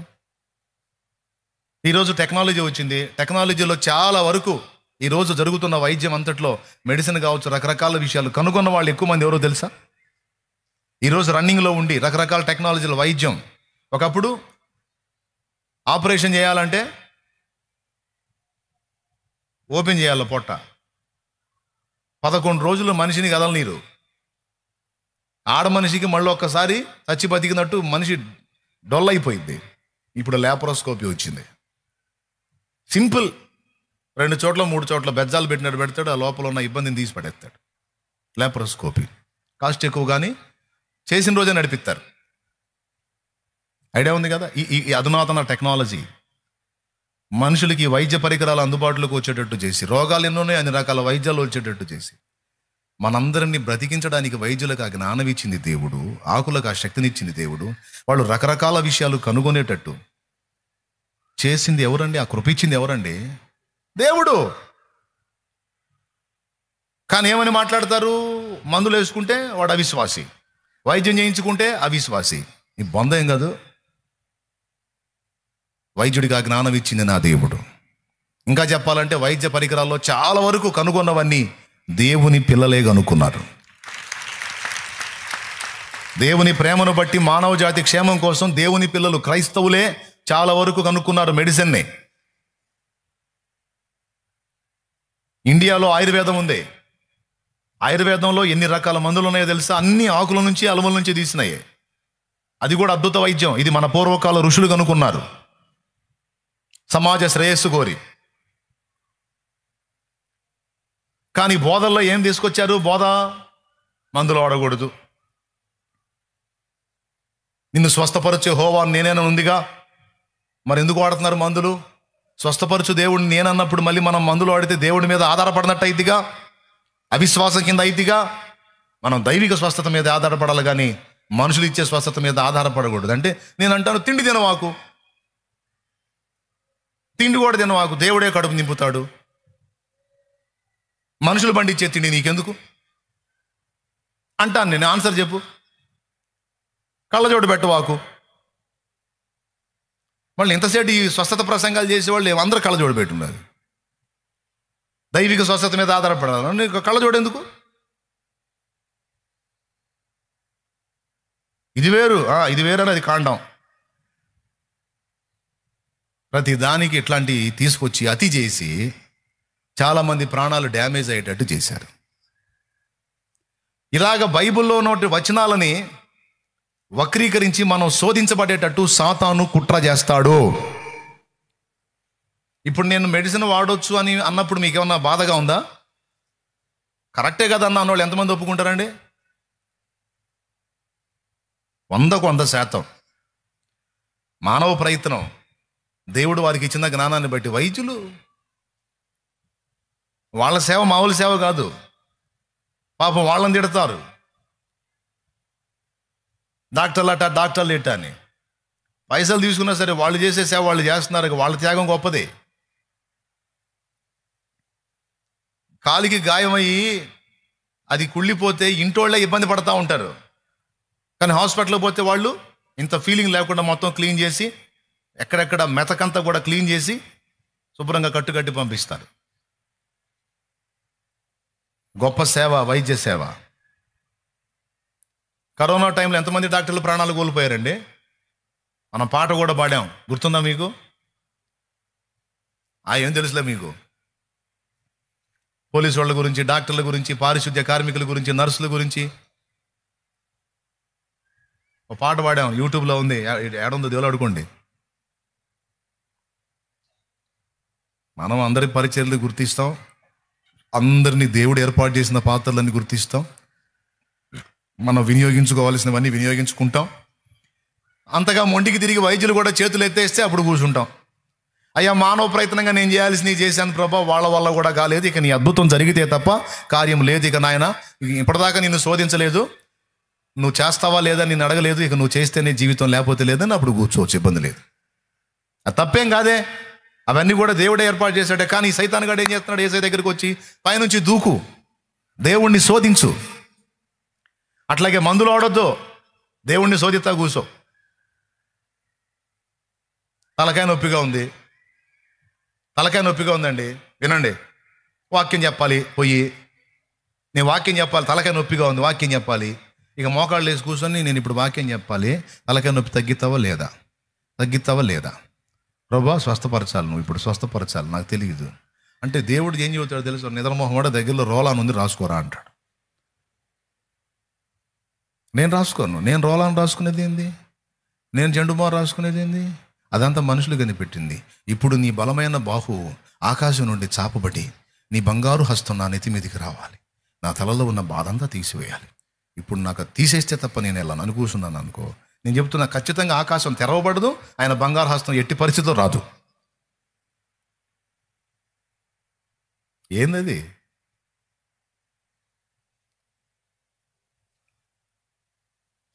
అంటే ఇదొక్కటే కాదు, ఇలాగ చాలా ఉన్నాయి. మనల్ని, మన విశ్వాసాన్ని ఆధారం చేసుకొని అతి చేపిస్తాడు వాడు, అంతే. అతి. ఉపవాసం ఉంటే మంచిదా కాదా? పెద్దగా చెప్పండి. దేవుని మీద విశ్వాసం ఉంచడం మంచిదా కాదా? అయితే మందులు ఆడొద్దు, మంచిది.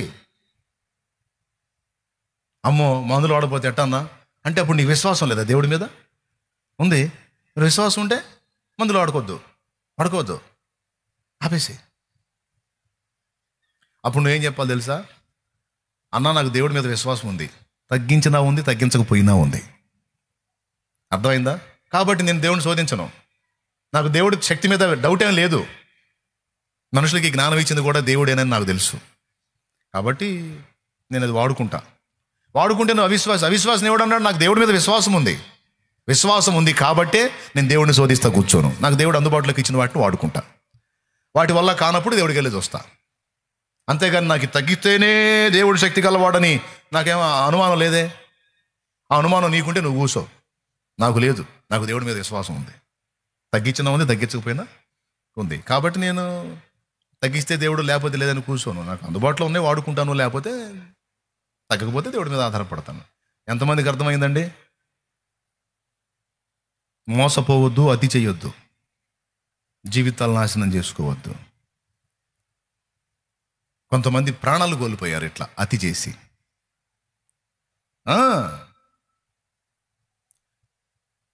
నా విశ్వాస ఓడ యాత్ర అనే పాట పాడిన సోదరుడు ఉన్నాడు కదా, చిరుప్రాయంలోనే కన్నుమూశాడు. దైవిక స్వస్థత మీద ఆధారపడి నేను మందులు వాడనని కూర్చున్నాడని కొంతమంది చెప్తారు. అలా యవనస్తులు దెబ్బతిన్నారు. అందుకే చెప్తున్నాను, అతి చేయొద్దు. వాడు అతిలోకి తీసుకెళ్తాడు. వాడు ఏదైనా వాక్యమే చూపించేస్తాడండి. మోసం ఒకటి. రెండోది, ఫాస్టింగ్ ఉంటాం మంచిదా కాదా? ఎంతమంది ఒప్పుకుంటారు చెప్పండి? ఉపవాస ప్రార్థన అవసరమా లేదా? ఖచ్చితంగా అవసరమే. కానీ ఆ ఉపవాస ప్రార్థనలో కూడా వైనం పద్ధతి పాడు లేకుండా ఉంటారు కొంతమంది. ఇంకేం లేదు, ఎప్పుడు పిచ్చి లెగితేప్పుడు ఉపవాసం, నేను ఇప్పుడు ఏం తినదలుచుకోవాలా. మొన్న మా వాడు ఒకడు నేను ఇక జీవితాంతం ఒంటిపోటే తింటాను అన్నాడు. ఒంటిపోటే తిన్నయ్యా, బాగా పరిగెత్తి సేవ చేద్దుగాని అన్నాను నేను. యేసు ప్రభు జీవితాంతం ఒంటిపోటు తిన్నాడా అని ఉందా? మా వాడికి చెప్పాను నేను, అరే ఉపవాసం పేరుతో ఉపవాసం ఉండాలి, కానీ దానిలో అతి చేసేటట్టు చేస్తాడు వాడు. అతి వల్ల ఏం జరిగిందో తెలుసా? ఆరోగ్యవంతమైన దేహం కాస్త చెడిపోయింది. చెడిపోయినప్పుడు ఇక నీవు ఎంత భక్తి చేసి, ఎంత శక్తి సంపాదించి, ఎంత సబ్జెక్టు గడించినా, ఇప్పుడు నేను ఆరోగ్యం బాగుంటే అక్కడికి వచ్చి వాక్యం చెబుతున్నాను. 2018లో దాదాపు 1,00,000 మంది కూర్చున్నారు నా ఎదురు. 2018లో దాదాపు 1,00,000 మంది కూర్చున్నారండి నా ఎదురు. వాక్యం మొదలు పెట్టాను, ఒక అరగంట మాట్లాడాను, భయంకరమైన ఇబ్బంది స్టార్ట్ అయింది, ఎసిడిటీ ఫామ్ అయింది, మాట రాటల్లా. ఎంత సబ్జెక్టు తెలిసి, ఎంత జ్ఞానం ఉండి మాత్రం ఏం ప్రయోజనం? బాడీ ఆరోగ్యవంతంగా లేకపోతే వాడబడలేకపోయా కదా, సగం కోటమే ఆపేసుకొని వెళ్ళాల్సి వచ్చింది కదా. ఇదొక మోసం. ఉపవాసాలు ఉండు, బాగా ఉండు, ఎక్కువ శక్తి, బాగా ఉండు, ఎక్కువ బలం. యేసు ప్రభు చూడండి, ఒక పద్ధతి ప్రకారం ఉన్నాడు. 40 దినములు పెట్టుకున్నాడు. ఒకసారి ఆ 40 రోజులు పూర్తిగా ఆ ప్రార్థనలో గడిపాడు, ఫాస్టింగ్ ఉన్నాడు. ఆయన ఏమీ తినలేదని ఉంది, కానీ ఏమీ తాగలేదని లేదు. కొంతమంది నా దగ్గరికి వచ్చి 3 రోజులు అన్నయ్య, 3 రోజులు తినేది లేదు, తాగేది లేదు. ఏమో యేసు ప్రభుని మించిపోయింది అమ్మాయి. అబ్బాయి యేసు ప్రభుని కూడా మించిపోయాడే. తినేది లేదు, తాగేది కూడా లేదంట. ఆయన ఏమియో తాగలేదని ఉందా? ఏమియో తినలేదు అని ఉంది, కానీ తాగలేదని లేదు. కనీసం నీళ్లు తాగి ఉంటాడు. కొంతమంది అతి. లోపల ఏమైంది? నువ్వు రోజు టయానికి మేతేస్తావు కదా, ఆమ్లాలు ఉత్పత్తి అవుతాయి, వాటి పని అవి చేస్తాయి. నువ్వు ఆ టైంలో వేయాల్సిన మేత అయినప్పుడు లేదు, ఆ లోపల ఉన్నటువంటి ఆ ప్రేగుల లోపల ఉన్న అతి సున్నితమైన భాగాలని ఇవి డ్యామేజ్ చేయటం మొదలు పెడతాయి, ఆ ఉత్పత్తి అయ్యే యాసిడ్స్. దానికోసం ఏం చేయాలి? కాసిన మజ్జిగ, అయితే కొబ్బరి బొండ నీళ్ళు, ఏదో ఒకటి పొట్ట వెలితి లేకుండా నింపుతూ ఉండాలి. ఫాస్టింగ్ ఉంటే ఒక పద్ధతి ఉంది, ఒక క్రమం ఉంది. అది కూడా ఎప్పుడు పిచ్చి లెగిస్తే అప్పుడు, ఎప్పుడు గుబులు మలితే అప్పుడు, అట్ట చేసి ఇప్పుడు సగం పేషెంట్ అయి కూర్చున్నా నేను. అందుకే చెబుతున్నా, క్రమం ఉంది, పద్ధతి ఉంది, ఒక విధానం ఉంది. ఎట్లా పడితే అట్లా చేయొద్దు. ఉపవాసం ఉండాలనుకుంటే ఒక పద్ధతి ప్రకారం ఉండు. ఇప్పుడు సెల్ ఫోన్లో చూస్తారు, తడవకు ఒకళ్ళు ఫాస్టింగ్ ప్రేయర్ అని పెడతారు. ప్రత్యేక ప్రార్థన అని పెడితే ఏం లేదు, ఫాస్టింగ్ ప్రేయర్ అని పెడతారు. ఈ ఛానల్ చూస్తే ఈ ఛానల్లో ఉపవాసాలు, అన్నయ్య వాళ్ళు ఉపవాసాలు పెట్టారు, నేను 3 రోజులు అమ్మాయి, నేను 3 రోజులు. ఇది అయిపోయింది 3 రోజులు. తర్వాత ఇంకొక ఛానల్ చూడండి, వాళ్ళు ఇప్పటి నుంచి, ఈ రోజు నుంచి ఆరంభం 3 దినాల ప్రత్యేకమైన ఉపవాస దీక్ష ప్రార్థనలు అని చెప్పినాగానే, అమ్మాయి అన్నయ్యలు కూడా 3 రోజులు పెట్టారు, 3 రోజులు. ఇది అయిపోవాలి ఇంకో ఛానల్లో ఒక 4 రోజులు తినగానే మళ్ళీ 5వ రోజు నుంచి మళ్ళీ 3 రోజులు ఫాస్టింగ్స్ అని ఇంకో ఛానల్లో వచ్చింది, మళ్ళీ 3 రోజులు. ఎప్పటిదాకా తెలుసా? కడుపు మొత్తం చెడిన దాకా, పొట్ట మొత్తం చెడిపోయిన దాకా. ఒక పద్ధతి ఉండొద్దు. ఫాస్టింగ్ మంచిదే, కానీ అతి చేయొద్దు. అతిలోకి తీసుకెళ్తాడు వాడు. దేవుడి శక్తి కోరటం మంచిదే, కానీ పైనుంచి దూకన్నాడు వాడు. యేసు ప్రభుత్వాన్ని అన్నాడంటే ఇక నీతో నాతో అనడం. నీకెందుకు రోజు తిండి మానుకు? మామూలు శక్తి రాదు, మహాశక్తి వచ్చేది, ఉపవాస ప్రార్థనా శక్తి. నీకెందుకు తిండి మానుకంటే సత్తావుగా. అది కుట్ర తమ్ముడు. నువ్వు దేవుని పని చేయకుండా, నువ్వు దేవుని పని ఉరికురికి చేయకుండా నిన్ను పేషెంట్ని చేసి నవ్వుకుంటాడు వాడు. వీడు నేను చెప్పినట్టున్నాడు, ఫాస్టింగ్లు నీ కడుపు మొత్తం చెడిపోయింది. ఇప్పుడు మాట్లాడాలంటే బావ్ అంటున్నాడు, ఒక మాట మాట్లాడుతున్నాడు, బావ్ అన్నాడు, ఒక మాట సచ్చాడు, సచ్చింది. ఏమో అర్థమవుతుందా? అతి అలాగని ఫాస్టింగ్స్ నేను ద్వేషిస్తున్నానా? ఉపవాసాలు వద్దంటున్నానా? ఉండు, పద్ధతి ఉంది. ఏసై చూడు ఒక పద్ధతి, ఒకసారి ఉన్నాడు ఇక అంతే. అలాగే భక్తులు కూడా ఒక క్రమాన్ని అనుసరించి ఉన్నారు. ప్రత్యేకంగా ఇప్పుడు 4-5 నెలలు అయింది, బాగా ఆత్మీయ జీవితంలో బలహీనపడ్డావు, ఓకే, 3 రోజులు ప్రతిష్ఠించుకో, తోటలోకి పో, మందిరం ఉంది, కూసో, ఎవరు గల్లిచ్చరు, 3 రోజులు దేవునితో గడుపు. కానీ పక్కన మంచి నీళ్లు, ఏదో ఒక ద్రవ పదార్థం దగ్గర పెట్టుకో. కడుపు డ్యామేజ్ అవ్వకుండా, పొట్ట డ్యామేజ్ అవ్వకుండా, సాతాను కుట్ర జరగకుండా జాగ్రత్త పడు. తిమోతికి పౌలు చెప్పినటువంటి ఉత్తరంలో ఏం రాశాడో తెలుసా? ఇక మీదట నీళ్లే త్రాగక నీ కడుపు జబ్బు నిమిత్తము తరచుగా వచ్చు బలహీనతల కోసం కొంచెముగా ద్రాక్షరసము పుచ్చుకోనాయనా అని చెప్పి సలహా చెప్పాడు. దేవునికి స్తోత్రం కలుగునుగాక. ఏం చెప్పాడు? అక్కడే ఉంది, జస్ట్ తిమోతి పత్రిక పేజీ తిప్పండి, 5వ అధ్యాయము 23వ వచనం. ఇక మీదట నీళ్ళే త్రాగక నీ కడుపు జబ్బు నిమిత్తము తరచుగా వచ్చు బలహీనతల కోసరమును ద్రాక్షరసము కొంచెముగా పుచ్చుకొనుము. దేవునికి మహిమ. నువ్వు బాగుండాలి, నువ్వు బలంగా ఉండాలి, శక్తివంతంగా ఉండాలి. ఎందుకు చెప్పుకో నీ మనసుకు నువ్వు, నేను దేవుని పని చేయాలి. ఏం చేయాలి? అక్కాయ్ నేను చెప్పేది ఏనండి అక్క, తర్వాత మాట్లాడుకుందరు కానీ. వాయ్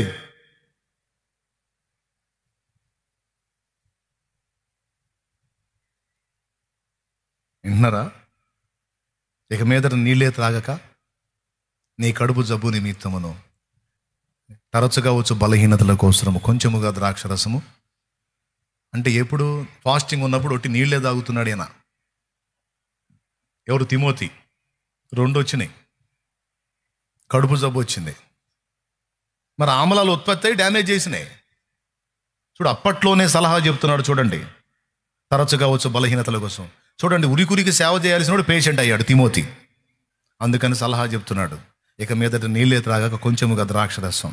ఫాస్టింగ్ ఉన్నప్పుడు కాస్త ద్రాక్షరసం తీసుకోయా, ద్రవ పదార్థం తీసుకో, ఘన పదార్థం తినొద్దు, ద్రవ పదార్థం తీసుకోమని సలహా చెప్తున్నాడు. ఇవన్నీ మీకెందుకు చెబుతున్నాను తెలుసా? కదిలితే ఉపవాసం, మెదిలితే ఉపవాసం. కొంతమంది ఎప్పటిదాకా? పేషెంట్లు అయిన దాకా. దయచేసి అలాగా చేయవద్దు. ఒక క్రమాన్ని అనుసరించి ఉండండి, ఒక పద్ధతిని అనుసరించి ఉండండి. ఆ ఉపవాసం ఉన్నప్పుడు కూడా ఘన పదార్థం తినొద్దు, కానీ ద్రవ పదార్థం ఏదన్నా తాగుతా ఫాస్టింగ్ ఉండండి. ఆరోగ్యాన్ని పాడు చేసుకొని ఏం చేస్తావు? సేవ. కానీ అతి చేయి అంటాడు, మందులు వాడొద్దు అంటాడు. అసలు నీ గొప్ప భక్తి, అసలు నువ్వు మందులు వాళ్ళ రికార్డ్ బ్రేక్ అంటాడు. కొంతమంది ఘనంగా చెబుతుంది, నేను ఎంతవరకు వాడలేదు బెదరో, అస్సలు నేను మందు వాడతానంటే ఎటు చూస్తారు, ఎగతాళిగా. మందు వాడతావా? అబ్బో పెద్ద విశ్వాసి కాదనుకుంటాగా నువ్వు అని. నేను గొప్ప విశ్వాసిని కాబట్టి మందు వాడతాను, నీలాగా సగం సగం విశ్వాసిని కాదు నేను. నాకు దేవుని పట్ల సంపూర్ణ విశ్వాసం ఉంది. నేను దేవుడిని నమ్ముతా, దేవుని శక్తిని నమ్ముతా. దేవుడు ప్రతి ఆకులో ప్రతి పదార్థంలో కూడా తన శక్తిని నింపాడని నమ్ముతా. నీళ్లు తాగినప్పుడు దాహార్తి తీరుతుంది, భోజనం చేసినప్పుడు ఆకలి తీరుతుంది. అలాగే దేవుడిచ్చిన ఔషధాన్ని తీసుకున్నప్పుడు దేహంలో ఉన్న బలహీనత తగ్గుతుంది. ఆహారానికి ఆ శక్తి ఎక్కడ పెట్టాడు? దాహార్తి తీర్చే శక్తి నీళ్ళకి ఎక్కడ పెట్టాడు? దేవుడే పెట్టాడు ఆ శక్తి. అలాగే మనం తీసుకునే ఔషధంలో కూడా ఆ శక్తిని దేవుడే పెట్టాడు. కానీ వీడు వాడొద్దు అంటాడు.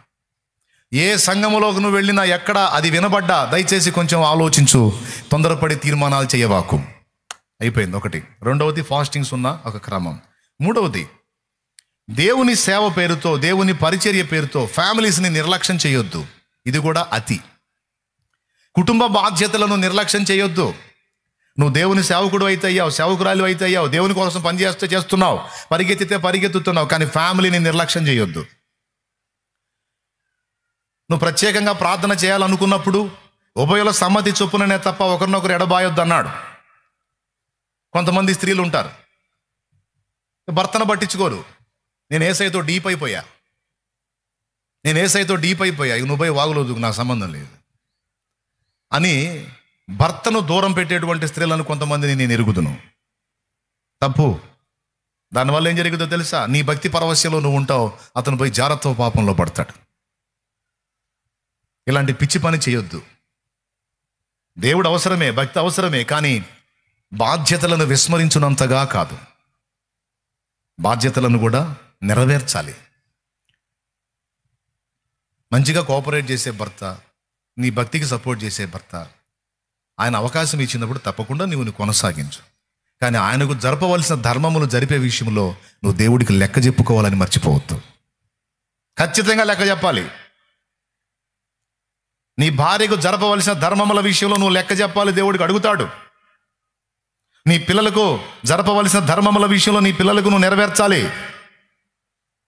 నేను సేవ చేశా, హలో, దేవుడి కృపను బట్టి కాస్త కోస్తో పరిచర్య చేశాను, తెలుసుగా మీకు.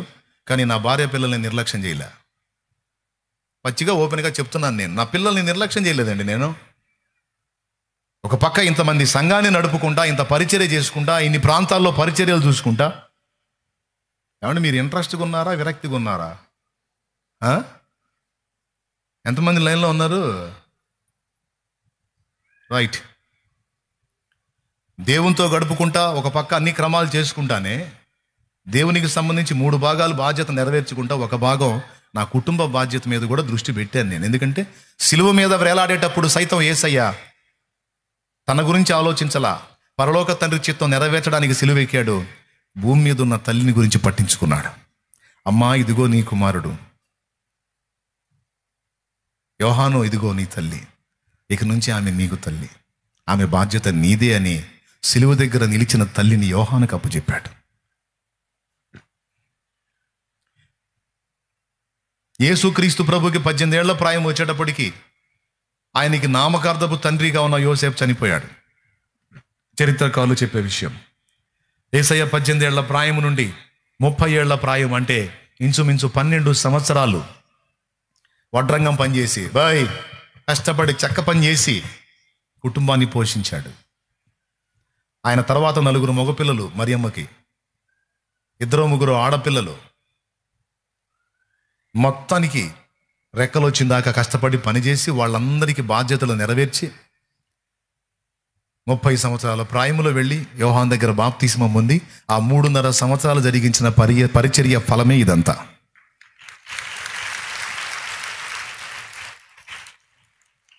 ఆశ్చర్యం చూడండి, తండ్రి చేత నెరవేర్చడానికి ఎన్ని ఏళ్ళు పట్టింది? 3.5 ఏళ్ళు. ఫ్యామిలీని బాధ్యతలు నెరవేర్చడానికి ఎన్ని ఏళ్ళు కేటాయించాడు? కుటుంబ బాధ్యత నెరవేర్చడానికి ఎన్ని ఏళ్ళు కేటాయించాడు? 12 సంవత్సరాలు. 18 నుంచి 30 ఏళ్ళు అంటే 12 ఏళ్ళు కుటుంబ బాధ్యత నెరవేర్చాడు. భూమి మీద ఉన్నందుకు ఒక తల్లికి కొడుకుగా, ఒక చెల్లికి అన్నగా, ఒక తమ్ముడికి అన్నగా, ఒక తండ్రికి కుమారుడుగా వాళ్ళ బాధ్యతలన్నీ నెరవేర్చి వాళ్ళందరికీ రెక్కలు వచ్చి వాళ్ళంతా మేజర్లు అయిన తర్వాత వాళ్ళందరినీ పక్కన పెట్టి దేవుని పనికి వచ్చాడు. నేను చెప్తున్నా, దేవుని పని, నేను దేవునిలో ఉన్నానని కుటుంబాన్ని నిర్లక్ష్యం చేయొద్దు. దేవుని పనిలోనే కాదు, విడి పనుల్లో ఉండి కూడా కొంతమంది ఫ్యామిలీని నిర్లక్ష్యం చేస్తారు, డబ్బు సంపాదనలో పడి. నేను చెబుతున్నా, కోటి విద్యలు కూటి కొరకే అన్నట్టు, నువ్వు ఇంతసేపు కష్టపడి సంపాదించేదంతా ఆ కుటుంబం కోసమేగా, ఆ భార్య పిల్లల కోసమేగా. కనీసం ఒక రోజు వాళ్ళకి సమయం కేటాయించకపోతే ఎట్లాయా?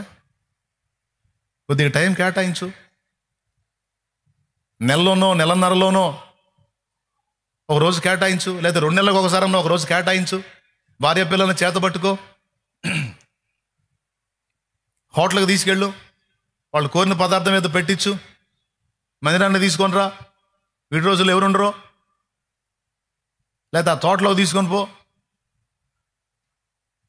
మందిరాన్ని తీసుకొని పో, పిల్లలతో కూర్చో, కాసేపు మాట్లాడు, వాళ్ళ మనసు తెలుసుకో. భార్యతో మాట్లాడు, ఆమె మనసు తెలుసుకో. నువ్వు లోకస్తుడివి కాదు కదయ్యా సోత్తనంగా ఉండటానికి, వాళ్ళే నయం అనిపిస్తుంది మనకంటే. నువ్వు దేవుని బిడ్డవి, చురుగ్గా ఉండాల్సినోడివి, తెలివిగా ఉండాల్సినోడివి, కుటుంబ బాధ్యతలు నెరవేర్చాల్సినోడివి. తీసుకో, ఫ్యామిలీని దగ్గర పెట్టుకో, ఒక రోజు కేటాయించు. పిల్లల మనసు తెలిసిద్ది, భార్య మనసు తెలిసిద్ది, నీ అభిప్రాయం ఏంటో, నీ అనుభవాలు ఏంటో, నీ బాధ సాధలేందో చెప్పుకో. ఫ్రెండ్షిప్ ఏర్పడిద్ది. కుటుంబం కేవలం బంధాలతో ముడిపడకూడదు, స్నేహబంధం కూడా ఏర్పడాలి ఫ్యామిలీతో. పిల్లలతో ఫ్రెండ్స్లా వ్యవహరించు. ఓ తల్లి, నీ పిల్లలతో స్నేహితురాలుగా వ్యవహరించు. వాళ్ళు చిన్న ప్రాయంలో ఉన్నప్పుడు తల్లివి, వాళ్ళని శిక్షించావు, గద్దించావు, చేశావు. వాళ్ళు రెక్కలు వస్తున్నాయి, వాళ్ళు స్వతంత్రులు అవుతున్నారు. ఇప్పుడు నువ్వు ఫ్రెండ్గా మారాలి. వాళ్ళ ఒపీనియన్ అంతా నీకు చెప్పుకునేంత స్వేచ్ఛలోకి నువ్వు వాళ్ళకి అందుబాటులోకి వెళ్ళాలి. నువ్వు శరీర సంబంధమైన పని పెట్టుకున్నావో, దేవుని పని పెట్టుకున్నావో, ఏ పని చూపించుకొని ఫ్యామిలీని నిర్లక్ష్యం చేస్తున్నావో. లోకంలో సామెత చెప్పింది, బైబిల్లో వాక్యం కూడా చెప్పింది. ఇంట గెలిచి, పెద్దగా చెప్పు, ఇంట గెలిచి రచ్చ గెలవాలి. అలాగే తన ఇంటిని పాలించేవాడే సంఘాన్ని ఏళ్తాడని చెప్పాడు వాక్యంలో, తిమోతి పత్రికలోని. ఇది కూడా ఈరోజు దేవుని కృపను బట్టి ఆ పిల్లలు దేవుని కొరకు ఏదన్నా లైన్లోకి వచ్చి కాస్తో కూస్తో వాడబడుతున్నారు అంటే ఏమో, ఒకవేళ దేవుడు వాళ్ళని పట్టుకోకపోతే, నాకు అలా కనెక్ట్ చేయకపోతే వాళ్ళు ఇప్పటికి ఎంత ఇబ్బంది పెట్టేవాళ్ళు, నన్ను ఎంత శోధించేవాళ్ళు. దేవుడి కృప.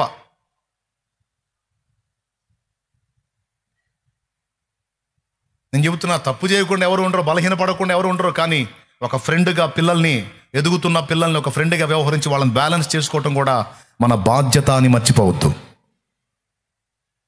భార్య ఇటు పిల్లల్ని అటు భర్తని బ్యాలెన్స్ చేసే విషయంలో భక్తిని అడ్డం పెట్టవాకు. భక్తిని చూపించి పిల్లలకు సమయం ఇవ్వకుండా, భర్తకు సమయం ఇవ్వకుండా మూర్ఖంగా ప్రవర్తించవాకు. భక్తే, కుటుంబమే. కానీ వాడేం చేస్తాడు? సైతాన్ అతి చేయి, ఎందులోనే సరే అతికి తీసుకెళ్తాడు. అతికి తీసుకెళ్తే గోటికి వెళ్తావు, జాగ్రత్త.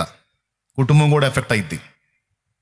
కొంతమంది పిల్లలు చెప్పారు, మా అమ్మ ఎప్పుడు దేవుడు దేవుడు దేవుడు దేవుడు అని అటు తిరుగుతా ఇటు తిరుగుతా మా సమయమే కేటాయించకుండా ఆమె ఎంత సేవ చేసి ఎంతమందిని బాగు చేసిందో మాకు తెలియదు, కానీ మేము మాత్రం భ్రష్టు పట్టిపోయామని చెప్పిన వాళ్ళు ఉన్నారు. మా నాన్న దేవుడు దేవుడు దేవుడు అని తిరుగుతా ఎంతమందిని బాగు చేశాడో తెలియదు, కానీ మమ్మల్ని నిర్లక్ష్యం చేశాడు, మేము భ్రష్టులం అయిపోయామని బాధపడే కొడుకుల్ని చూశాను. దయచేసి అలా చేయొద్దు. వాక్యాన్ని వక్రీకరించి, మన మనసుకు తప్పుగా వాక్యాన్ని అర్థమయ్యేటట్టు చేసి దయ్యాల బోధ ద్వారా మనల్ని దారి మళ్లించేటువంటి పరిస్థితి ఉంది. దయచేసి జాగ్రత్త పడతారని ఈ సందర్భంగా మీ అందరికీ తెలియజేస్తూ ఈ మాటల్ని, జాగ్రత్త పడతారా? ఏందండి, ఏం చెప్పరు ఏందండి, అసలు మీరు ఏందండి, బాధ్యతలు తీసుకుంటారా? చెవికి వినబడ్డ ప్రతి మాటను బట్టి పొలోమని పోతారా? వివేచించడం నేర్చుకోండి. ఈరోజు మొదలుపెట్టా, ఇక చెప్తా. దేవుడు చిత్తమైతే ఏ విషయాల మీద వాడు దాడి చేశాడో, ఏ విషయాల మీద దాడి చేస్తాడో అవన్నీ మీ గ్రహింపులోకి తీసుకొస్తా. ఒక పని పెట్టుకున్నాయి ఇప్పుడు యేసునామంలో. దేవుడే దాన్ని మొత్తాన్ని సంపూర్తిగా నెరవేర్చాలి. అందులో ముఖ్యంగా కొన్ని సంగతులు ఈరోజు మాట్లాడా. 4 విధములుగా మనల్ని మార్గంలోకి రాకుండా చూస్తాడు. మార్గంలోకి వచ్చిన ఆకర్షణలు చూపించి దారి మళ్లించడానికి చూస్తాడు, మళ్ళడానికి లేదు. 3వదే శ్రమలు కల్పించి డ్యామేజ్ చేయడానికి చూస్తాడు, దేవుని వదలడానికి లేదు. 4వది బోధ ద్వారా వాక్యమే చూపించి మనల్ని అతిలోకి తీసుకెళ్ళి దెబ్బతీసేటువంటి అవకాశాలు ఉన్నాయి. అందులో 3 సంగతులు చెప్పా. మందులు ఆడొద్దు అంటే, అబ్బా ఎంత గొప్ప బోధ. కొంతమంది గొప్పగా చెబుతారు, నీకే మా సంఘంలో అసలు ఎవరు మందులు ఆడం, దేవుడే స్వస్థపరుస్తాడు, దేవుడే స్వస్థపరచాలి, వినటానికి భలే బాగుంటుంది. మనకు సిగ్గనిపించింది, చీ వీళ్ళు అసలు మందులు కూడా వాడట్లా, చీ నేనైతే మందులు ఆడుకుంటున్నాను అనుకుంటారు. చీ లేదు, నీ బొందా లేదు.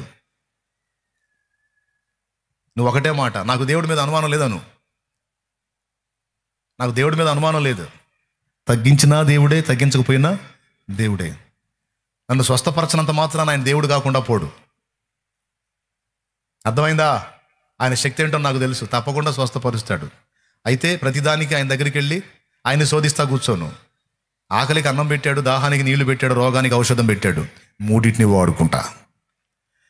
అవి దొరక్కపోతే దేవునికి వెళ్ళి చూస్తా. ఎవరిది తెలివి, ఎవరిది పద్ధతి, ఏది క్రమం? ఇది.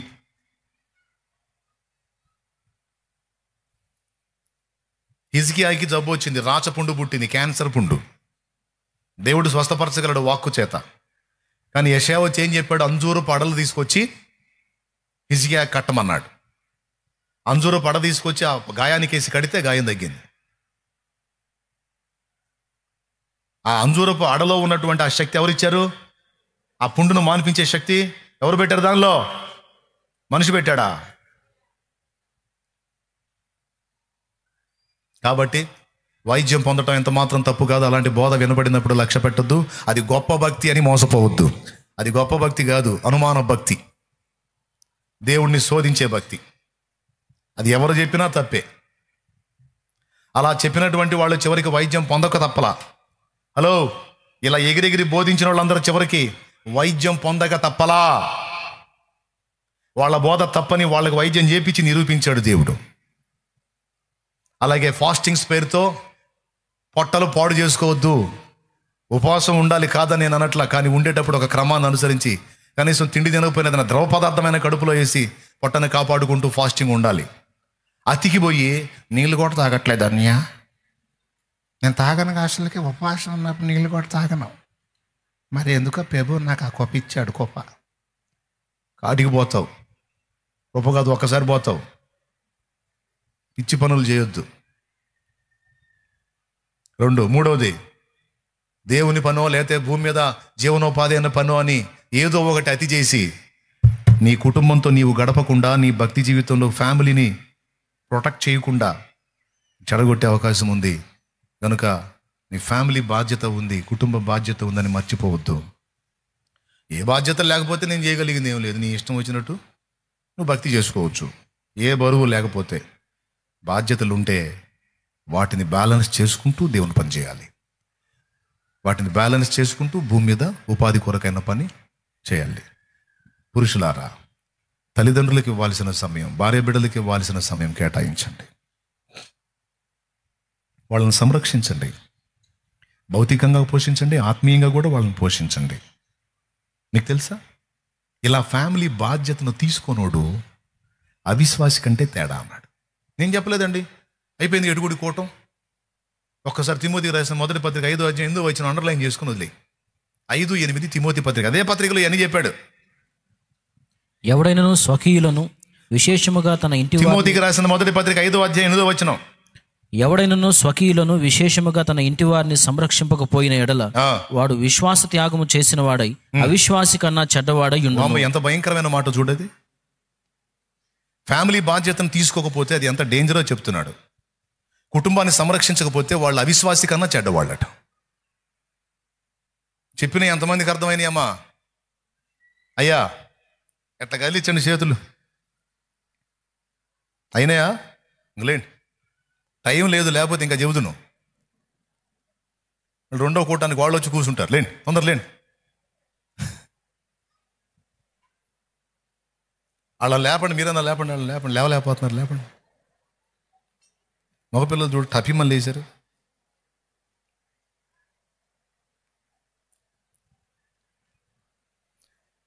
లోకాన్ని గురించి బైబిల్ ఏం రాస్తుందో తెలుసా?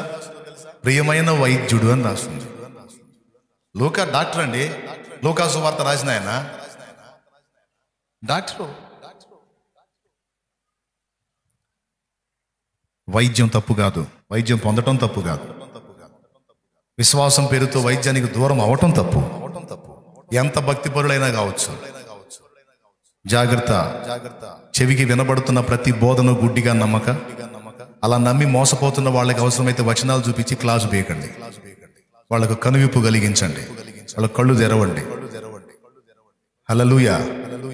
ప్రార్థన చేసుకుందాం.